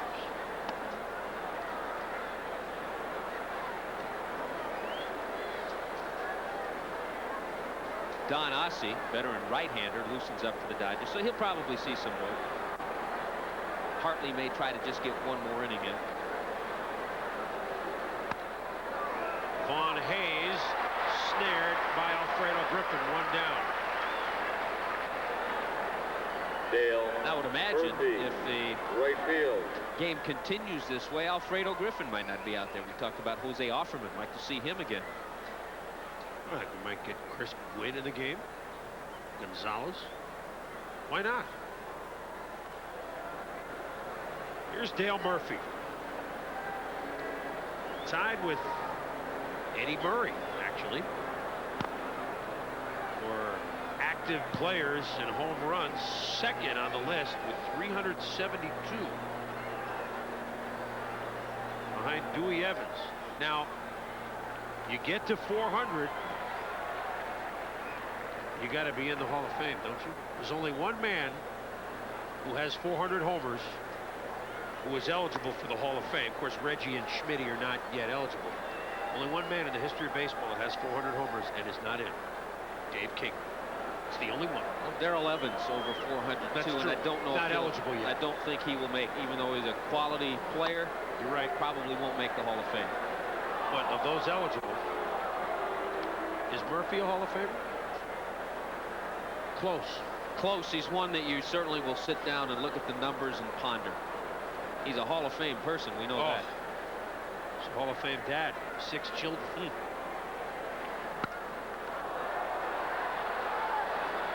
Long run in right field for Hubie Brooks. Makes the catch in fair territory. There's 2 down. Let's go to baseball tonight with John Saunders. As you debate the Hall of Fame, not much question this guy will be in there. George Brett sends it back to right. Shane Mack climbs the wall, can't get it. Brett has a triple. As McRae scores, it ties him with Johnny Bench, 39th on the all-time list of runs batted in, 1,376. 8-7, Kansas City gets the win. Back to Chris and Tom. I agree 100%, John. He is in, and I will go that year. Talking about good people. Oh, Fun all people. the way, Hall of Famer. Charlie Hayes is up. Fly to right, fly to center. 2 out, none on. 11-1 Dodgers. Mike Hartley. Swing and miss. Hartley, who has that good strikeout ratio, has only K'd 4 tonight. I don't think he's worried about the strikeouts.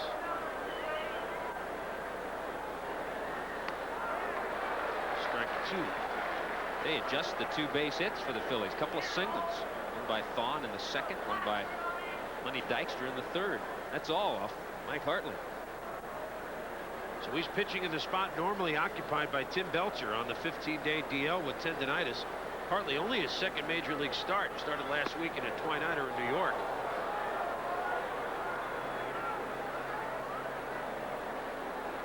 The 8 runs this inning, if you're wondering, is not the Dodgers' high this season. They had 9 on May 27th against St. Louis.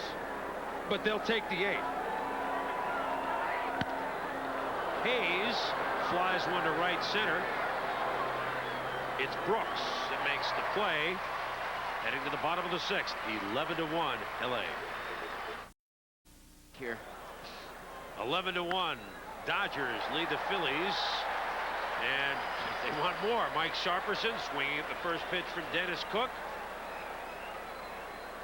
And the Dodgers begin the 6th the way they did the 5th with a base runner. Will they score 8 runs this inning? We'll see. Will the A's score a win at Comiskey Park? That's a big question.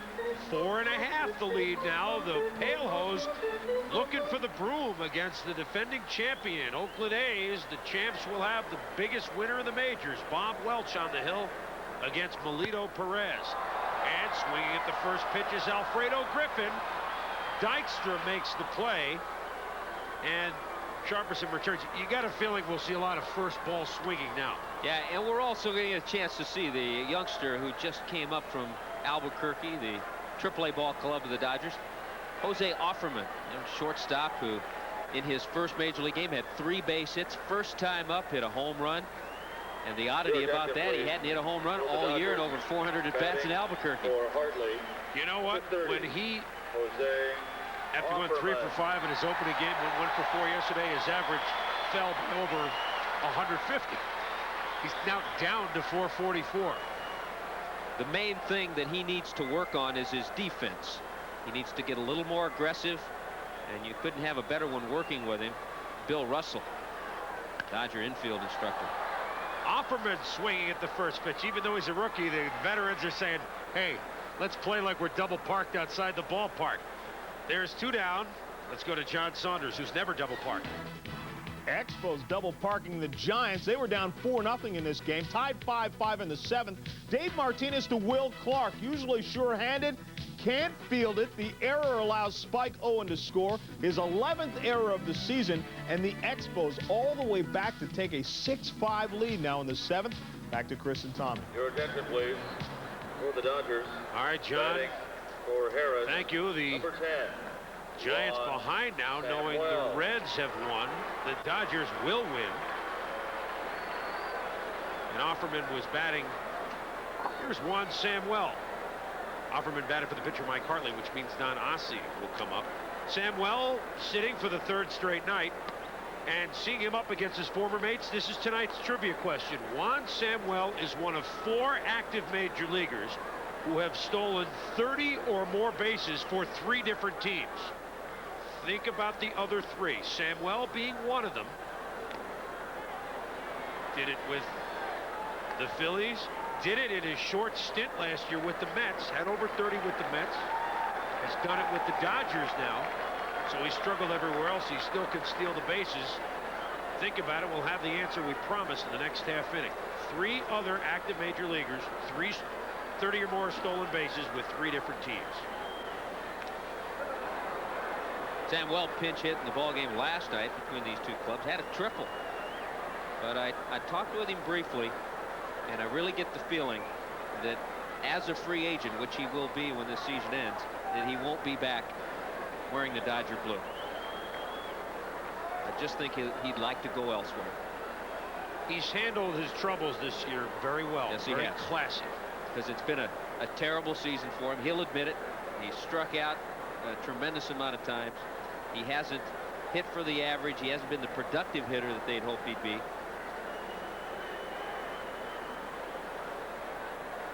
One-two pitch. And you mentioned the strikeout. He's done it more than anybody else in the big since '84. He Ks again. 11-1 Dodgers. Quite a finish in Texas tonight. The Rangers down a run to the Mariners. Reimer at the plate with the tying run aboard. Here's Dave Niehaus with the call of the final out. And a fly ball to center field and deep. Back goes Griffey, back to the track, the wall. It's out the middle of the wall. Here comes Houston around 3rd. The relay by Vizquel, not in time. We are out. It is in time as he missed the plate. Valley goes back to get him, and the ball game is over. Houston missed the plate. The exciting play as Houston missed the plate. Schooler his 30th save of the year. Let's get back to Chris and Tommy.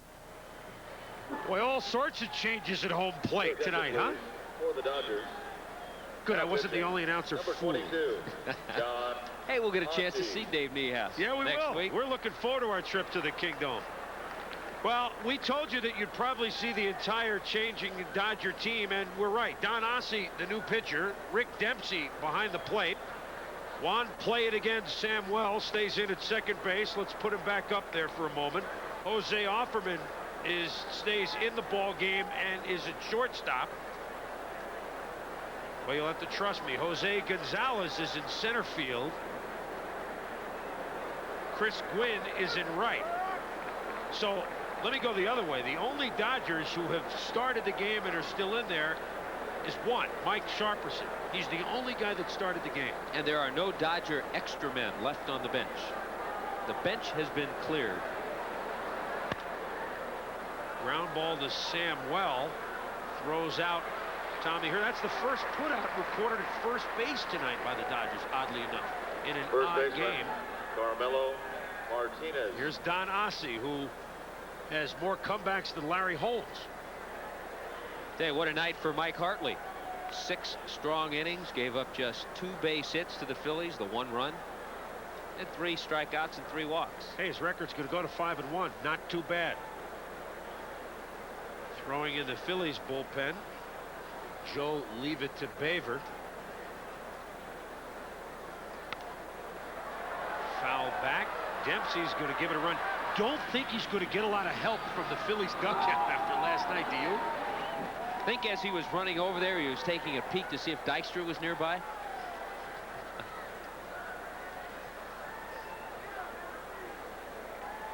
You gotta love him, Rick Dempsey. Yes. He was voted the Rodney Dangerfield Award. They had a dressing contest, and they said his appearance was a combination of Bob Uecker and Rodney Dangerfield. I'm not sure that's a ringing endorsement. He mixed polyester and plaid. Let's just say that. He said the outfit cost him at least $50, something like that. Yeah. We're going to give the question again. As Carmelo Martinez up, looking at a count 1-1. 4 active players. One of them, Juan Samuel. 30 or more stolen bases. 3 different teams. We'll wait another batter. Give me the answer.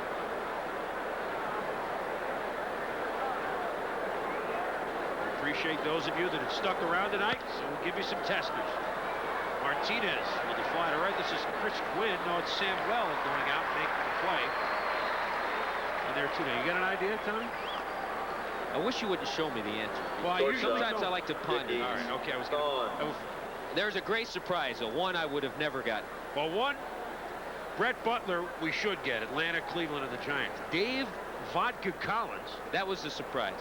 Lonnie Smith did it with the Phillies, part of the '80 championship team. Cards and Royals, as Dickie Thon will fly to right. Gary Pettis with a couple more stolen bases from Texas would also do it. Heading to the bottom of the 7th, 11-1.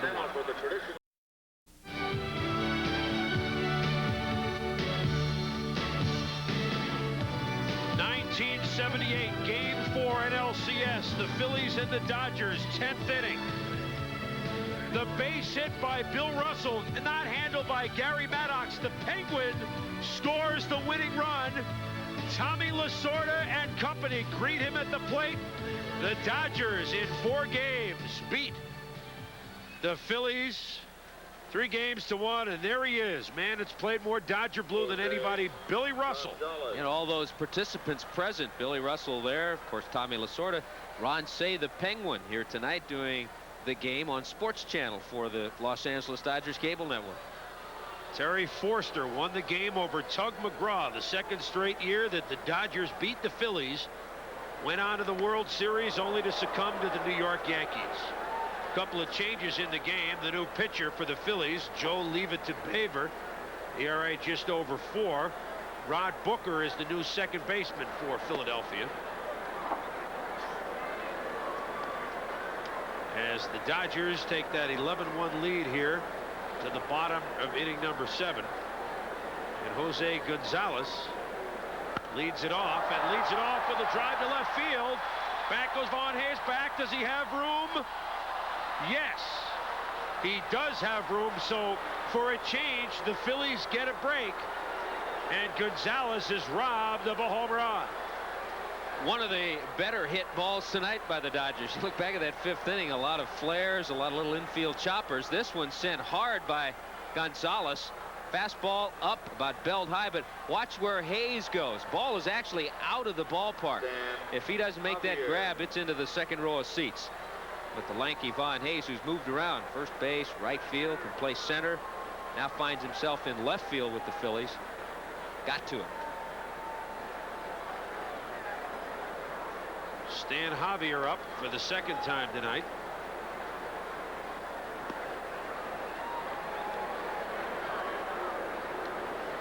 Fielder's choice in that 5th inning, which saw 14 Dodgers come to the plate. 8 men cross the plate. And what was once a 3-1 game is now an 11-1 Dodger laugher. The Phillies and Dodgers met 3 times in the NLCS. Mitch in 77 and 78. 83, the Phillies turned the tables. Beat the Dodgers. And a sharp grounder that Thon just boots. So it continues. We thought their luck would at least change to get them out of the ballpark tonight after the Hayes catch, but it's got to be an error to Thon. Sorry, in 83, the Phillies turned the tables on the Dodgers, beat them, but they too lost in the World Series to Baltimore. Dickie Thon just squeezes the glove closed before the ball got in to the mitt. Veteran. That's the hardest part about playing in these type of ball games. It's 11-1. You're down. Even if you're ahead, you still need to have that concentration. Lack of concentration, things like that happen. So 3 errors tonight now for the Phillies. Mickey Hatcher up for the first time. Their line score, the Phillies tonight. 0-1 pitch. Oh, he slugs it to left. Fair ball, rattles around the corner. Hayes plays it perfectly. Fires to the cutoff man, and have we said this before? The Dodgers have a pair of runners in scoring position.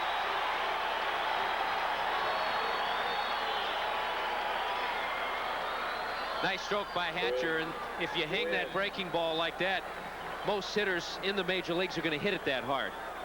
A good play.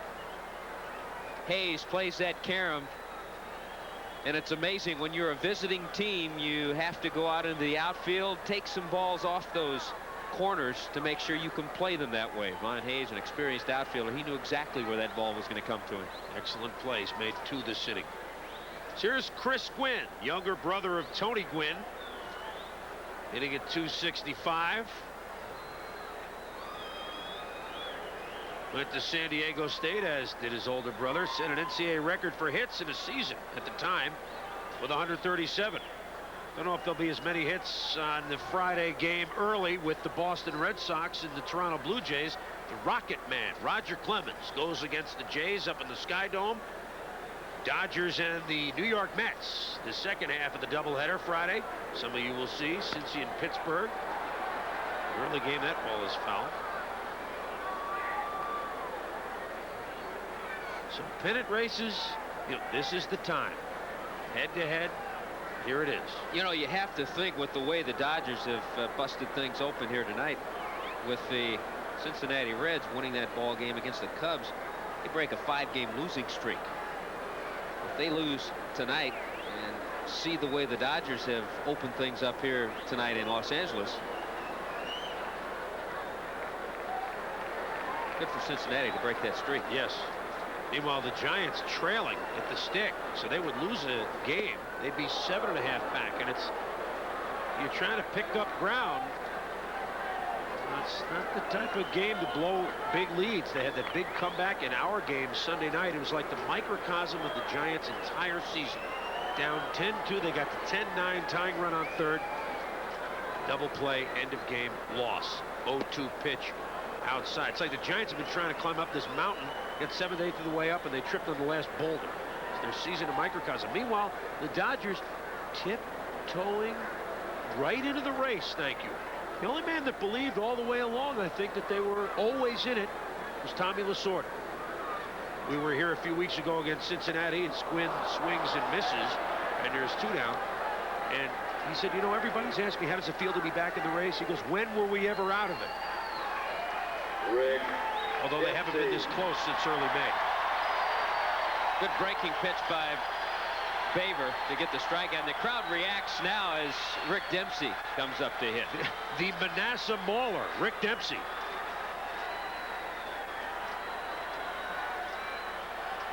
Average down near the Mendoza line, but that's not why Rick Dempsey is still playing for the Los Angeles Dodgers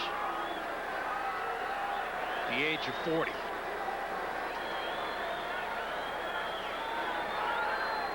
He's there for his clubhouse presence, his handling of pitchers. and his understanding of being in a pennant race. He was with just a few with the Orioles. You know, you mentioned the Mendoza line. People have been calling in, writing, saying, what's this guy Mario Mendoza look like? Well, he looks Fine about middle 200. infielder, is a good shortstop. Played with the Pirates, a little bit with Seattle. Dempsey may be at the line. Oh, the throw is almost the way Dempsey tries to back up. Martinez makes the tag. We'll explain the Mendoza line and other unanswered mysteries as we head to the 8th, 11-1.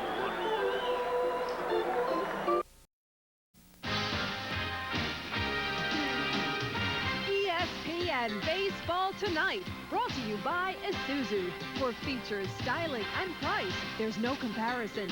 By Micro Age, computer systems for your business. By the Thick Metal Shaver, the choice of future Hall of Famer Nolan Ryan and fans everywhere. And by Bud Light.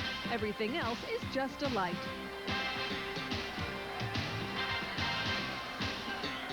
Top of the 8th at Dodger Stadium, and the Dodgers lead the Phillies 11-1. Dave Hollins, 24-year-old left-handed swinger from Phillies, batting Buffalo, New York. For 15, Dave. Actually, he's a switch hitter. Became the first. He's pinch hitting for the pitcher, so we'll see yet another Philly pitcher tonight. He is the only man in the history of the Phillies, and they go back a few years, to have, from both sides of the plate, pinch hit home runs. I know he's only hitting 159, but he has done that this year. Pinch hit homers from both sides of the plate. Nobody has done that before. Only has 4 hits this year, 3 of them home runs. And a pretty good looking liner to left field to lead off the Phillies 8th. So that ruins up a real interesting arithmetic progression line score the Phillies had. They had 1 run and 2 hits and 3 errors until Hollins registered the 3rd hit. Also brings up a pretty good situation right here, too. Lenny Dykstra strolling to the plate with Dempsey having been inserted into the ball game, the catcher, and still wearing the scar on his left cheek that he sustained last night. Yeah, I didn't think he'd turn around and say, how's it going, eh? Gee, I'm sorry about last night.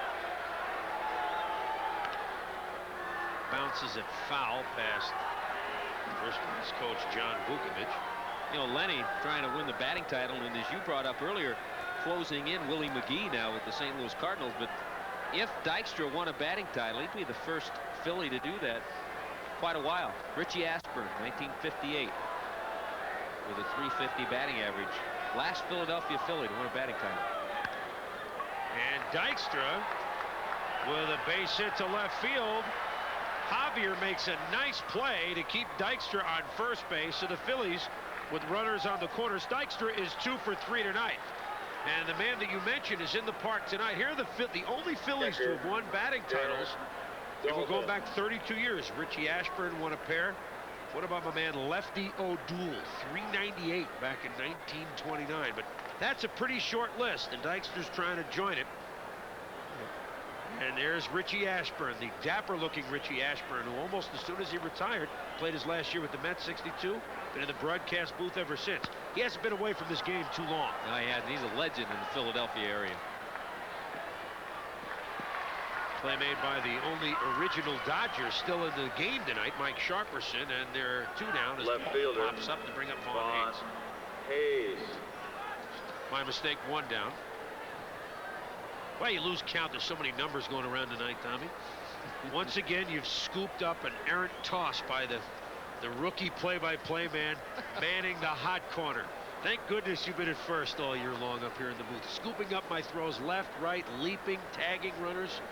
Yeah, but those errant throws have come fewer and far between. I still uncork a wild one every now and then. It's good to know that you have the big pizza glove over at first base and you can make all the grabs. Thank you for saying that. That means something to me.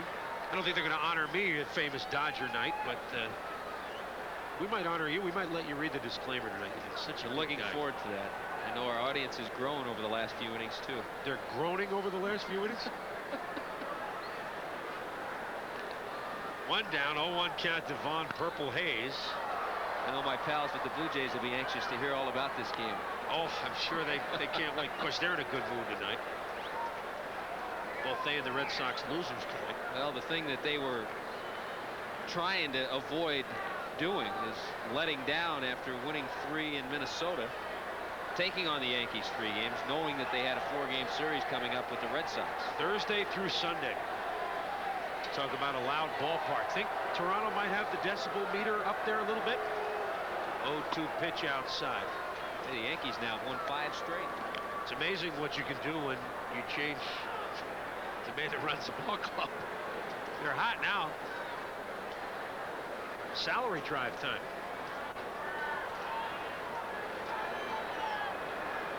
One and 2 the count.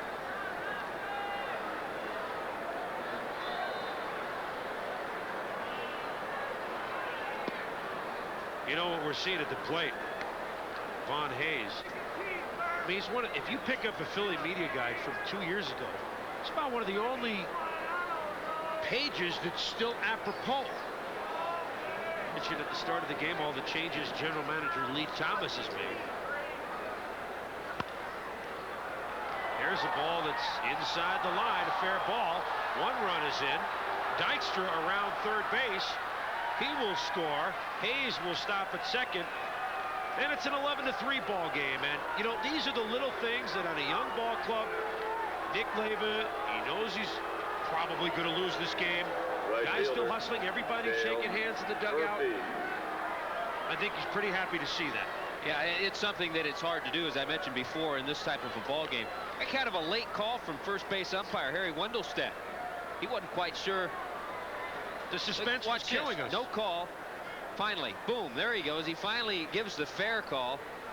Hayes, the recipient of that call, with the 2-base hit and 2 RBIs.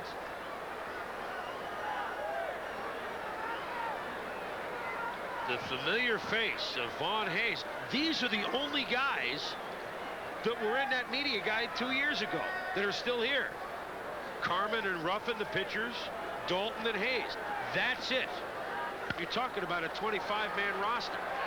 Bouncer by Murphy, and Hayes wishes he wasn't such a familiar face as Offerman tags him out. 2 down. Let's go to a very familiar face, John Saunders. Expos and the Giants. Expos up by 1 and keeping it that way with great defense. Kevin Mitchell robbed by Tim Raines, who slides, and Will Clark has to hustle back to first. Then Jose Uribe up. He'll send it out to right field. Watch Larry Walker close up the gap in a hurry. And then he comes up with the slide. The Expos still leading by 1 as they head to the 9th inning. Let's get it back to Chris and Tommy. All right, John, thanks. The Giants running into some trouble, whereas the Dodgers are not. 11-3 here. Charlie Hayes up. Murphy, the runner at first base now with 2 down. 2 in this inning for the Phillies. Hayes 0 for 3 tonight.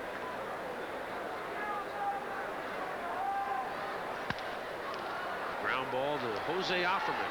Over to Samuel. Phillies are gone in the 8th. Heading to the bottom of inning number 8. 11-3.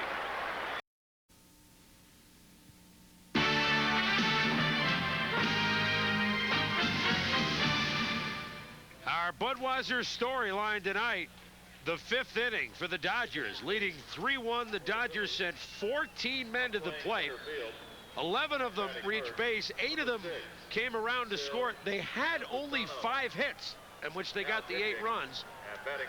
And it quickly became an 11-1 laugher, and that's now 11-3 in the bottom of inning number 8. Mike Scioscia with 4 RBIs tonight, and the new Philly pitcher, and they've paraded to the mound tonight.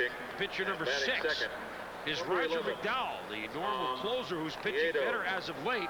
Yeah, and you had to like the line he gave us when we talked about the spell he went through when he was struggling on the mound.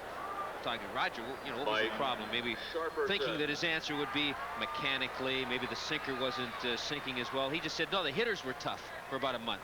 He said they were real good for a month. Now they've slacked off a little bit, and he's back on track. More hits than innings pitched.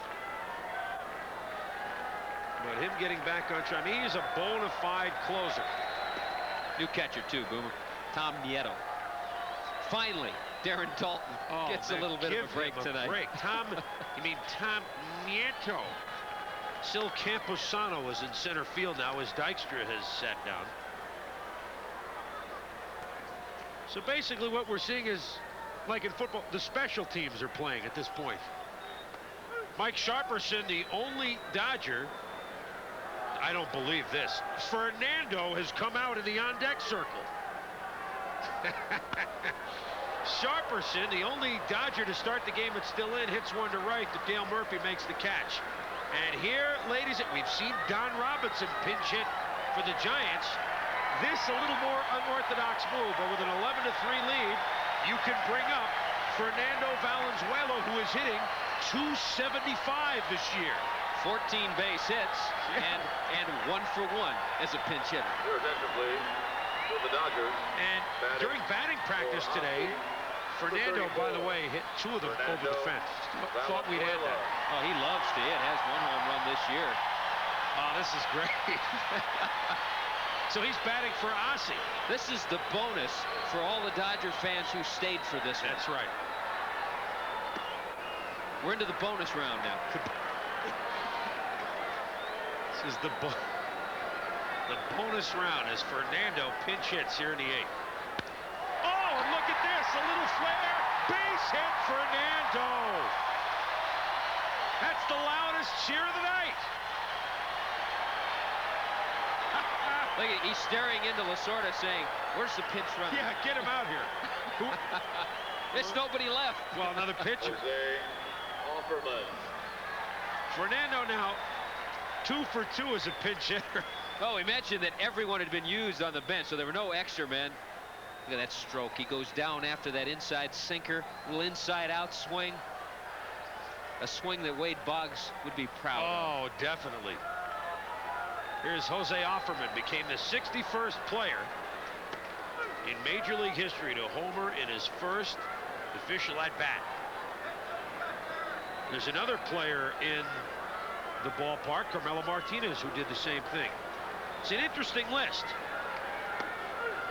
It includes Will Clark. It also includes Hoyt Wilhelm, who homered in his first at-bat, didn't pitch for 20-odd years, never had another one. And maybe the most interesting friend of yours, John Miller. Yeah, an all-time trivia question. This is a great one, especially at this hour on the East Coast. John Miller came up with the Yankees, originally signed with the Yankees, hit a home run his first at bat with the Yankees. 1966. Bounced around mostly in the minor leagues, but finished his career with the Dodgers. Last at bat in the major leagues, hit a home run. Those are his only 2 homers. Right? Yeah, and his only 2. Yeah, first and Bookend last. home runs. Chuck Tanner, by the way, is on that list. Count as 1 and 2. Former Dodger Wally Moon. We're just testing our late night audience to make sure when they do stay with us, we appreciate it. They'll get information, and yeah, we do appreciate it. And Tommy, it is Tommy Hutton night at Dodger Stadium, and it's only fitting that you have the following on. Well, I appreciate this. This copyrighted telecast is presented by authority of Major League Baseball and may not be reproduced or retransmitted in any form without the express written consent of Chris Berman and Major League Baseball. You know, now don't let that go to your head. You get to do one disclaimer here in the Hotel California.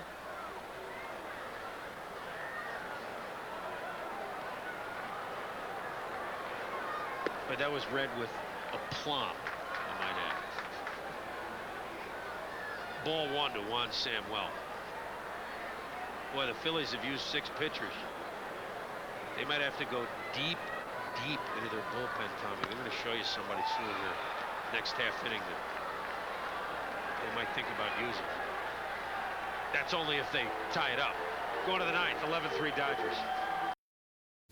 Wednesday night, time is running out for the surprising White Sox as they try to catch the Athletics. Or in some areas, Ken Griffey Jr. leads the Mariners against the Rangers. Wednesday night, live on ESPN.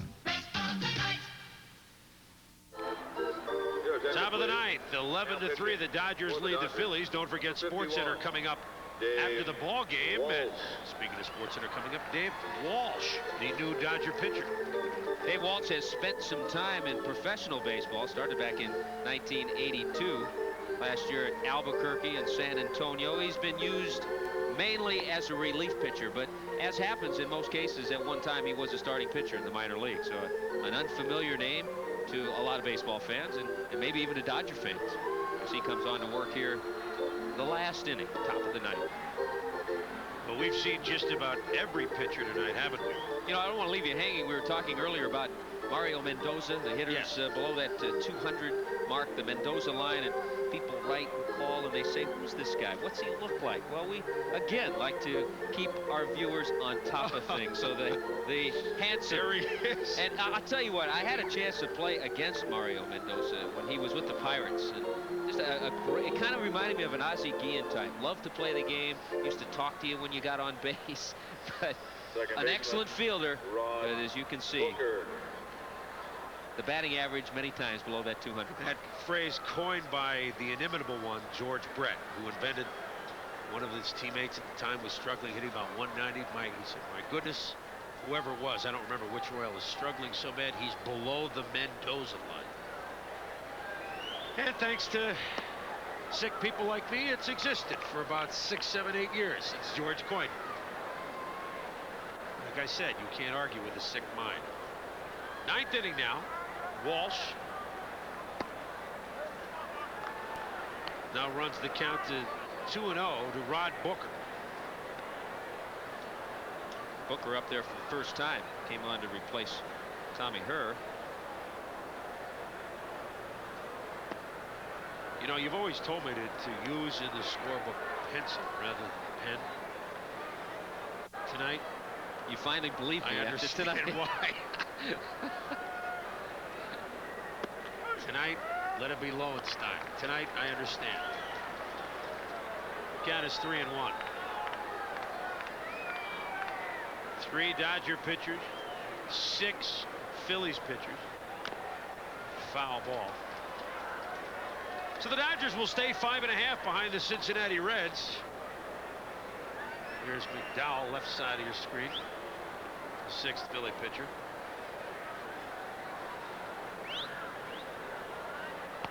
Speaking up top for a ball. Now wait a minute. Now we almost had to. When I was at Buffalo about 10 days ago, I saw a pitcher that I thought would be perfect for this game. First baseman, Carmelo Martinez. Get the knuckleball. Oh, is that what Bill Ardello called for? Watch this now. Ooh, with a big kick. I think the guy stole though.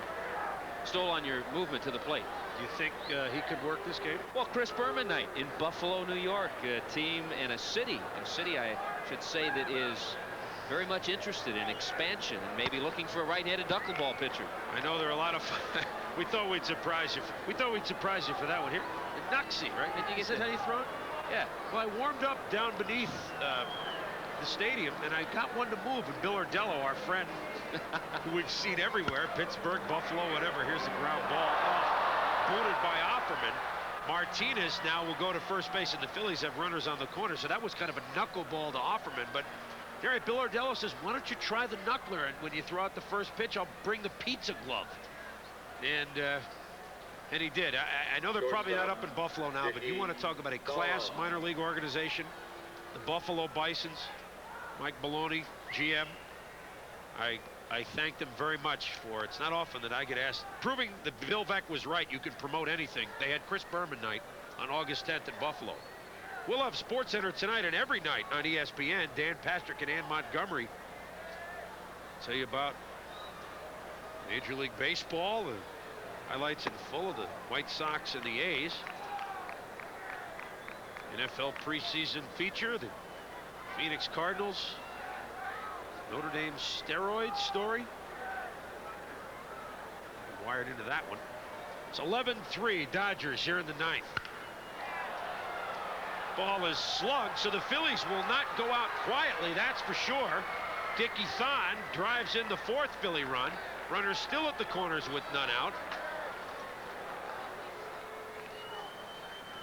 You know, we talked about Dickie Thon earlier, and he had a great line in telling us when there was a time he was struggling at the plate where pitchers didn't throw inside to him, and they didn't make an attempt to set him back off the plate after suffering a beating back in 1984. But he said now, because he swung the bat a little better, and he said it as if to expect it. He said now every once in a while, yeah, the pitchers will come inside, throw at me a little bit.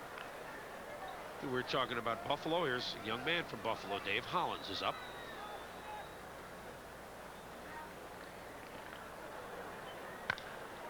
Is a chopper, base hit. You're kidding, right? It's 11-5. You are kidding. There are still none out. There are 2 on. Campusano coming up, and maybe they wish Dykstra was still in the game. Well, Hollins hasn't been in this game very long, but he's already gotten a base hit from the left side, and here he chops one up the middle and gets a base hit from the right side. And Lasorda can't believe he had to make the call to the bullpen, but Tim Pablo Cruz is up. Cruz probably can't believe it either. No. So Walsh has come in, and I'm not trying to say 11-5 is cause for Dodger fans to start sweating, but it may be cause for them to at least pay attention. Still, when the Swallows return to Campusano, fittingly here in Southern California, average right around the Mendoza line at 204. Outside ball 1. So the Phillies with 2 in the 8th, 2 in the 9th to close it to 11-5 have 2 on, none out. And Hayes and Murphy good at bat. Pitch looked inside, but he swung at it. Chris Gwynn, there's 1 down in the Philly 9th. Tom Nieto will come up. Not acknowledging the 1 out. Hey, Campusano, who just flied out, had a couple of big hits recently, won a game for the Phillies with a base hit, and broke up that Doug Drabek no-hitter at Veterans Stadium in Philadelphia. It's not the only no-hitter that's been broken up this year, has it? 21 hits in this game, 14 by the Dodgers, 7 by the Phillies. He too way below the Mendoza line. Tom Nieto has been around.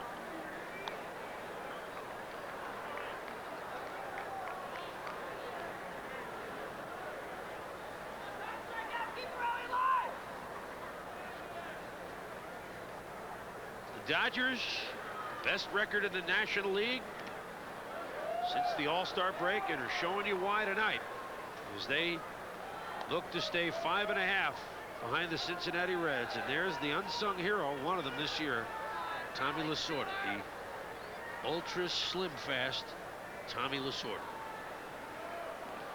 Don't see Tommy that relaxed that often. Well, an extra base hit here, and he may not be that relaxed.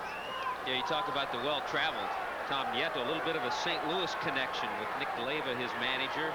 Nick, a former Cardinal coach. Nieto, a member of the Cardinals.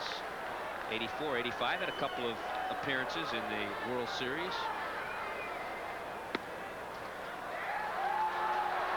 And he's aboard, folks.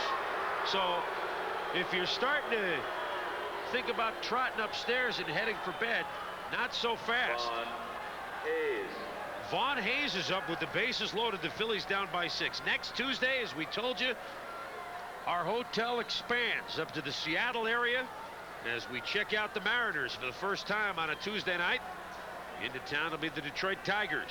Some of you will see Texas and California. That's next Tuesday. Tommy and I, that's what will be at the Kingdome. Hayes swinging at the first pitch, fouls it back. 11-5, bases loaded, 1 out. So we do know on Tuesday, next Tuesday, the Hotel California will be temperature controlled. Yeah, yes, it will.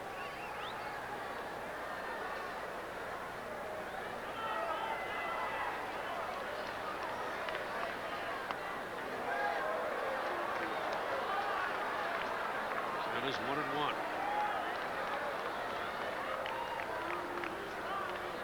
You've enjoyed ball game tonight. Baseball tonight and baseball this morning with John Saunders. Count is 1-2 to Von Purple Hayes. Hey, we're going to be going up into Jimi Hendrix country next week. We'll be swimming upstream. Yes.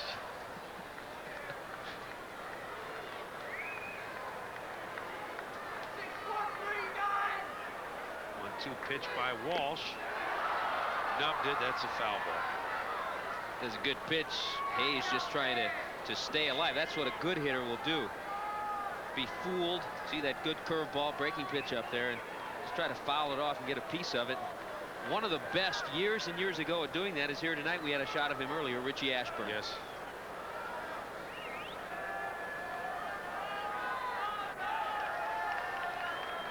Bases full of Phillies.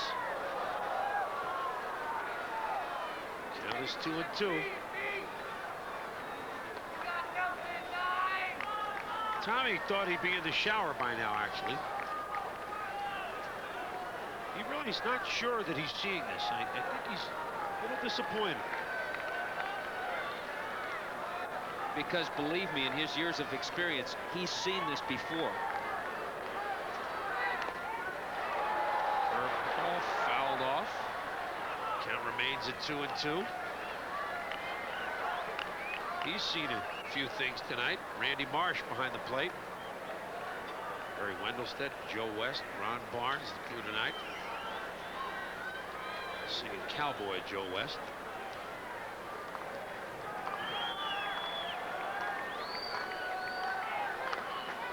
Fouled off again.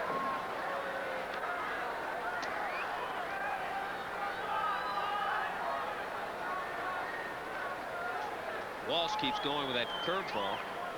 Hayes keeps having better swings. Nick Lavis saying, just once. But the ball club he played with in the minor leagues, played with Gary Templeton, Tommy Herr, Ken Oberkfell. They were all teammates of Lavis in the minors. Full count. 3-2. There's some red eyes in the park tonight.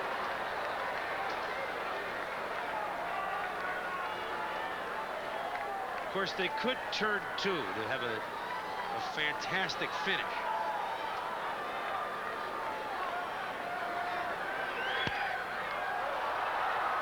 Offerman boots it. 11-6. Bases still loaded for Dale Murphy. To quote John McEnroe at Wimbledon about 10 years ago, "You cannot be serious." Perinoski to the mound. Cruz is warm.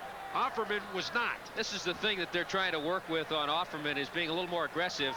Guy goes back on this ball, and once he goes back on it, the ball plays him and he has no chance. And as a young infielder, that's a common error. You have to correct that, get a little more aggressive and start charging the ball. Well, the Dodgers have outrun, out-hit, and now out-errored the Phillies tonight. They have 4 and the Phillies 3. You also knew if there was going to be a pitching change, which there is right now, that it wouldn't be Tommy Lasorda going out there. He sent Ron Perinoski, his pitching coach. Tommy's too comfortable. And you know what, Tommy? The on-deck batter would be the tying run. So this is a save situation for Tim Cruz, right? Yeah, and here's a guy, you know, so much is said about Tommy Lasorda. You certainly can't forget about the job that Ron Perinoski has done. It's his 10th year as the Dodgers pitching coach. And over the years, the Dodgers have had pitching staffs that have been outstanding.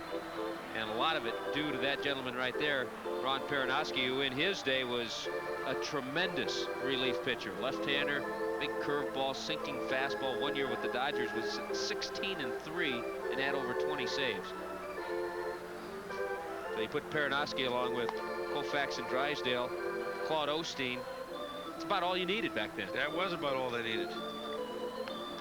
Tim Cruz, 29-year-old right-hander from Tampa, Florida. We saw him start a game. He's one of the many that tried to fill the role vacated by the injury of Oral Hershiser. Actually pitched pretty well in our game. Was everybody else that got lit up. That was our was one of the rare times we started on time because we were first. It was an afternoon game here. Mike Marshall hit a grand slam for the Mets back when he was on the Mets. So Cruz has started, has been a valuable member of this pitching staff that's tried to find themselves. And Lasorda can't believe he has to think about warming up Gott or Jay Howell in this ball game tonight. Well, you mentioned before with Tim Belcher also going on the DL with shoulder tendonitis. Now Lasorda's looking at a starting staff that has Ramon Martinez, who we haven't mentioned but has been brilliant for the Dodgers this year, 15-game winner, to go along with Mike Morgan. Jim Neidlinger, another youngster who's found himself as a starter, and then Fernando Valenzuela, who not only can start but can pinch hit. 2 for 2 this year as a pinch hitter. Hey, don't tell me Tommy's worried that he wasted Fernando in a pinch hitting role tonight. 11-6, bases loaded, 1 out. Dale Murphy could bring the Phillies to within 1 with 1 swing of the bat. He of the 372 lifetime homers. And he was thinking that, and that pitch he has 371 with Atlanta and 1 with the Phillies over the weekend in San Diego.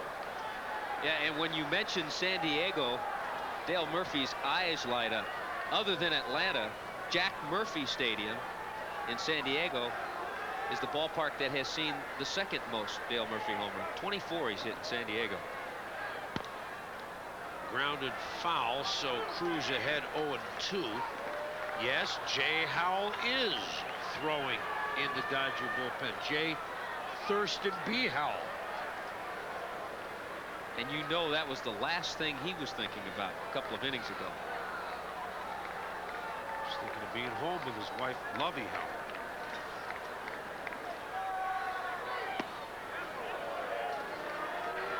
Misses. Ball 1. And I don't mean to be disrespectful at all, because I met Allison, and when I did meet her, she introduced her as, "This is my wife, Lovey Howell."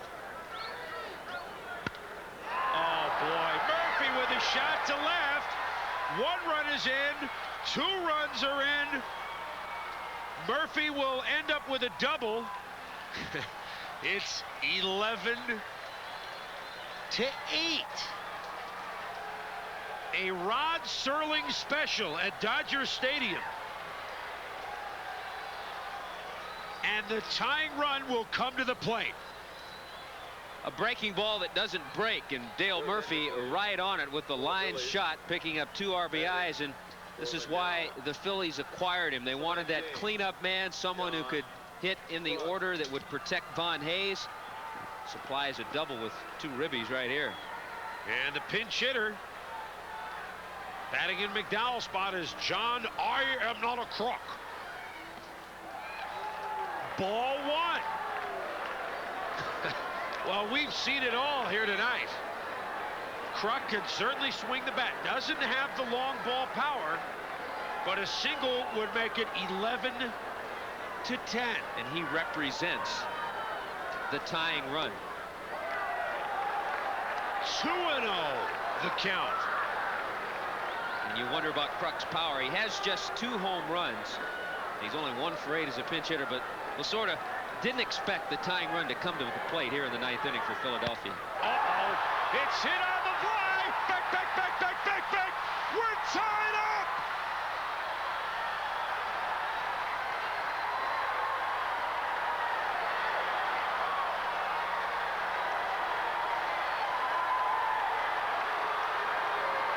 John Kruk, a 3-run shot. And the Dodgers, who had 8 in the 5th, now watch the Phillies hang 8 in the 9th. It's 11-all.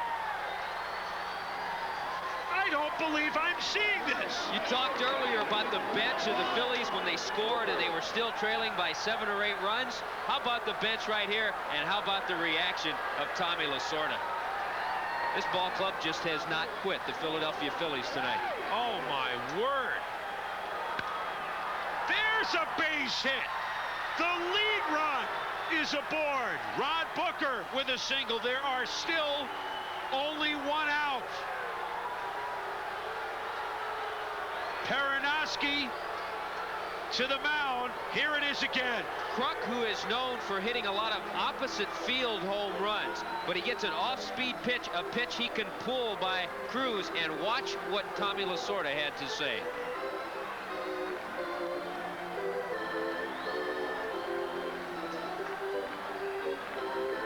No words needed to describe that. The call has gone out. It'll be Jay Howell. I'll tell you what, there are a lot of people who not only watch it on the tube tonight, but most of the people who attended this game tonight will read about this in the paper and will not believe it. We're coming back, all tied at 11.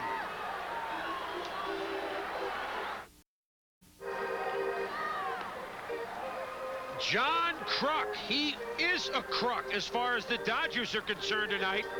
Only his third homer of the year. He was sat tonight instead of starting at first base, but he just teed off on Tim Cruz, and the 3-run homer has tied this. What else can we call this but this Twilight Zone-esque evening at Dodger Stadium at 11 all. Jay Howell now on Carmelo to try and keep the Phillies at bay. You think maybe back east, not all the way back, but in Cincinnati, Ohio, where the Cincinnati Reds are on a homestand right now, I think maybe someone gave Lou Piniella a call just to say, Want to check us out? Check in on this one. Check in at the Hotel California. You're not going to believe the bellman. And the Phillies running. Safe. Stolen base by Booker. This game is once again proof that at the Hotel California, you can check out anytime you like, but you can never leave. And for that man, Tommy Lasorda, the Phillies, he stabbed them with their steely knives, but just couldn't kill the beasts. This is just a good quick jump by Booker because Dempsey comes up firing, and it was a ball with something on it to Samuel a little bit high. That allows Booker to get in under the tag, but he just got a good jump. So the lead run at second base, Carmelo Martinez has a chance to put the Phillies ahead for the first and the only time since they led 1-0 in the second inning. Well, the fifth win of Mike Hartley goes down the tubes, and Jason Grimley's off the hook. Yeah, well, look at this. This is Martinez, a hopper against the wall. Holland scores. The Phillies have grabbed the lead 12-11.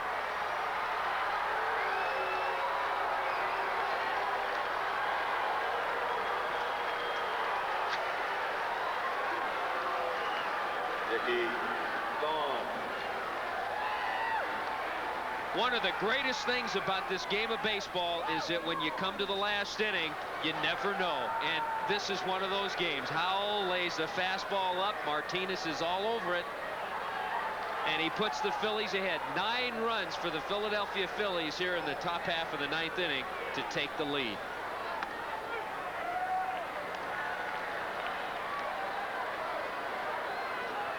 Dickie Thon doubled, drove in the first of 9 runs tonight in this inning.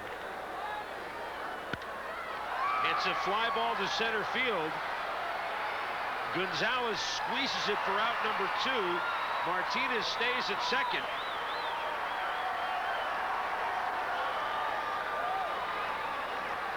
Booker was the one that came around to score. I misspoke on Hollins. There's so many. I will never score in pen again, by the way. Dave Hollins. This is Hollins coming to the plate.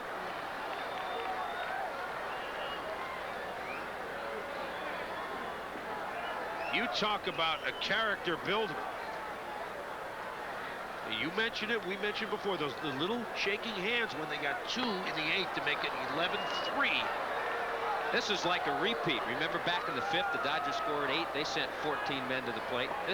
After this intentional walk to Hollins, will be the 14th man to come to bat for the Phillies in this inning. Sil Campusano in the on-deck circle came on to replace Lenny Dykstra.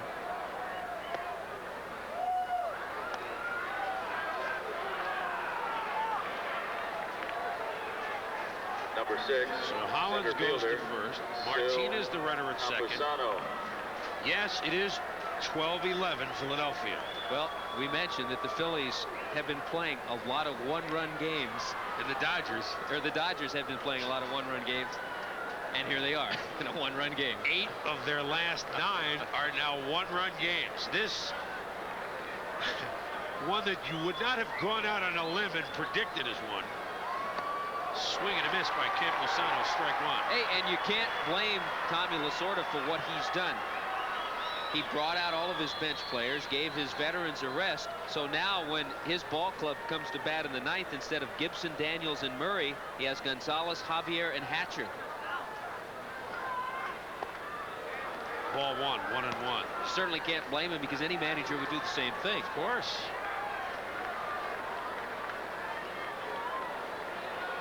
One after 2, 3-1 Dodgers after 3. The 1-1 pitch, fouled back. The Dodgers scored 8 in the 5th to make it an 11-1 lead. The Phillies got 2 what looked to be oh-by-the-way runs in the 8th inning to make it 11-3. They have just scored 9 times in the top of the 9th. They are still up with 2 on, and they've grabbed the 12-11 lead. A lot of family here for Nick Leyva. Grew up here in Southern California. So very gratifying, I'm sure, to him with the way this thing is going. His family are about the only ones that stayed. Everyone else is gone. Listening to Vin Scully describe an unbelievable 9th inning.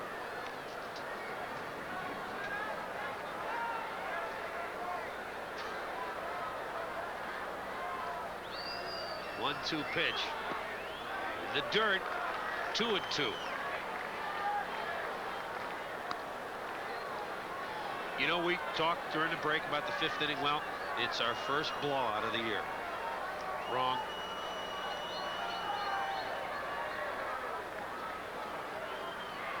Two-two the count. Howell delivers. Bouncer to third. Sharperson to Hatcher, and the Phillies are out. But they've grabbed a 12-11 lead. The Dodgers coming up in the bottom of the 9th.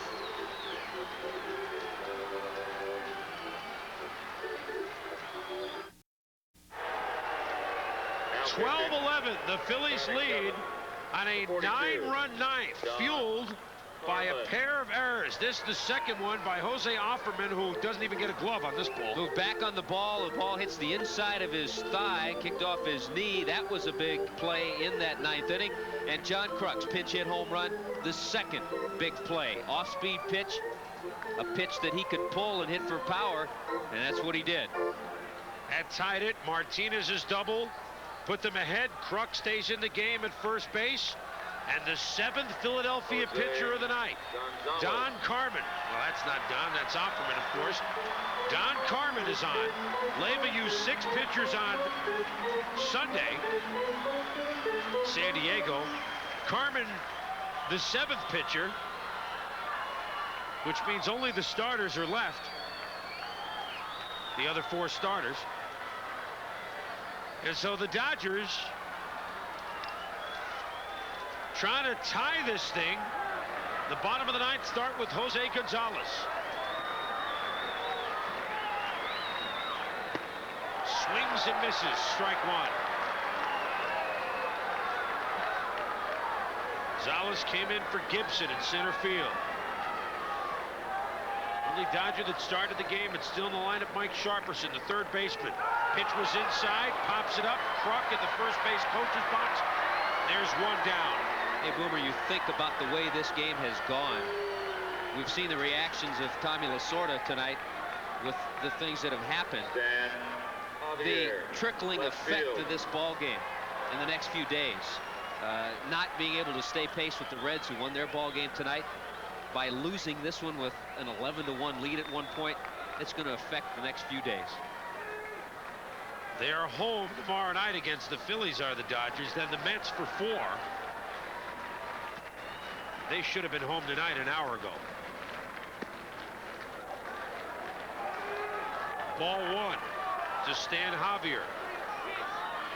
Came on for Cal Daniels.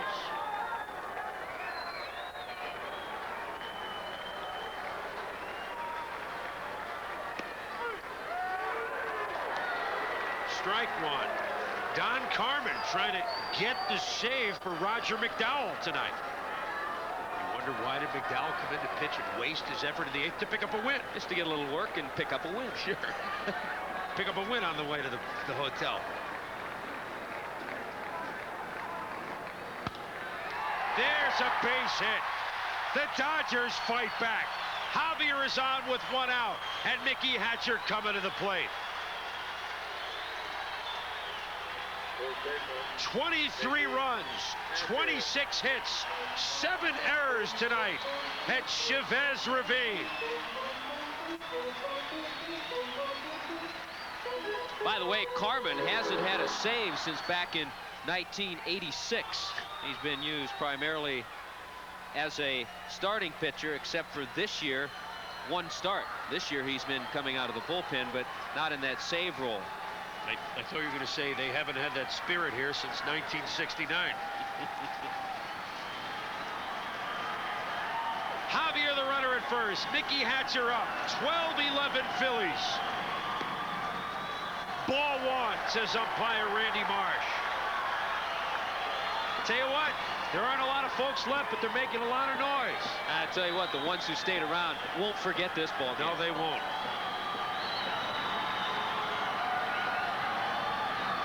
Hatcher swinging on an inside pitch to fly to right. Coming on is Murphy. And I'll tell you what, Javier was way off first base. Murphy could have quick throw and has a chance to throw him out and double him up. But there are two down. Javier at first base and Chris Gwynn coming up. Well, Hatcher a good hit and run man, and that's what's on right here. Javier takes off. Hatcher tries to go the other way and does, only but he gets the ball in the air instead of hitting it on the ground. And then Javier kind of lackadaisically dances back to first. 2 out. One last chance for Lasorda's Dodger Blue.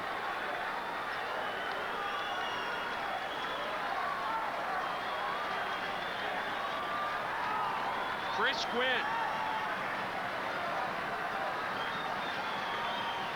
Well, it was a 9th inning home run that won the game for the Dodgers last night by Mike Sharperson.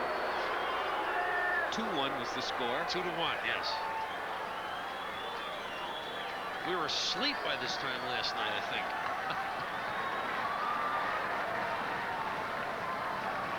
Lefty Carmen against the lefty Chris Gwynn. Strike one.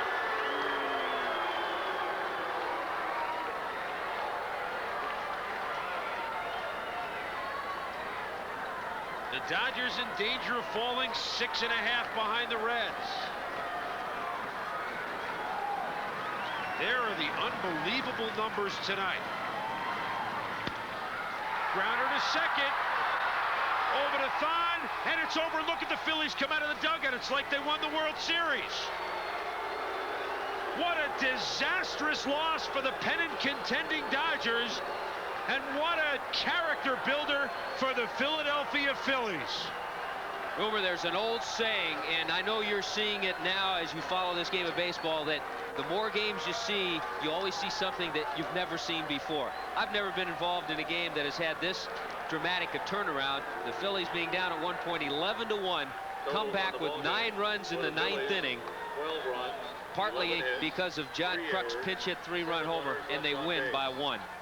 Kruk the 3-run homer, Murphy the 2-run double, Thon, Hollins, RBIs, Martinez put him ahead. The Phillies tie a club record with 9 in the 9th, and they tie up Tommy Lasorda's Dodgers. In an unbelievable finish, the Phillies beat the Dodgers 12-11. For Tommy Hutton, I'm Chris Berman saying see you next week in Seattle. Now let's go to John Saunders, who may make some sense of it all. I doubt that very much, Chris and Tommy. 12-11 is the final. It's actually the second time the Phillies have come back from a 10-run deficit in a little more than a year. They did it against the Pirates, down 10-0 last June 8th. The Dodgers bullpen had given up 1 run in their last 13 1/3. They give up 9 runs in the 9th and lose the game to fall 6 behind. the Cincinnati Reds. One other game we want to check before we get you over to SportsCenter. That's Montreal beating San Francisco. The Expos were down 4-0 in this game. Tim Raines, Mike Fitzgerald, and Larry Walker with 2 runs batted in apiece. The Giants now 7.5 games behind the Reds. Let us also remind you that Wednesday night we will have another great matchup. This one atop the American League West. The A's have lost 3 straight, including the first 2 of this series. The White Sox have won 3 straight. The lead is now just 4.5 games. Some of you will see the Mariners at the Rangers. On Friday, a doubleheader in game number 1. It's the battle in the American League East. Boston with a 1-game lead over Toronto. Roger Clemens goes against Jimmy Key. Game number 2 will be the Mets at the Dodgers, as the Dodgers try and bounce back from the loss they just suffered. They're 6.5 games back.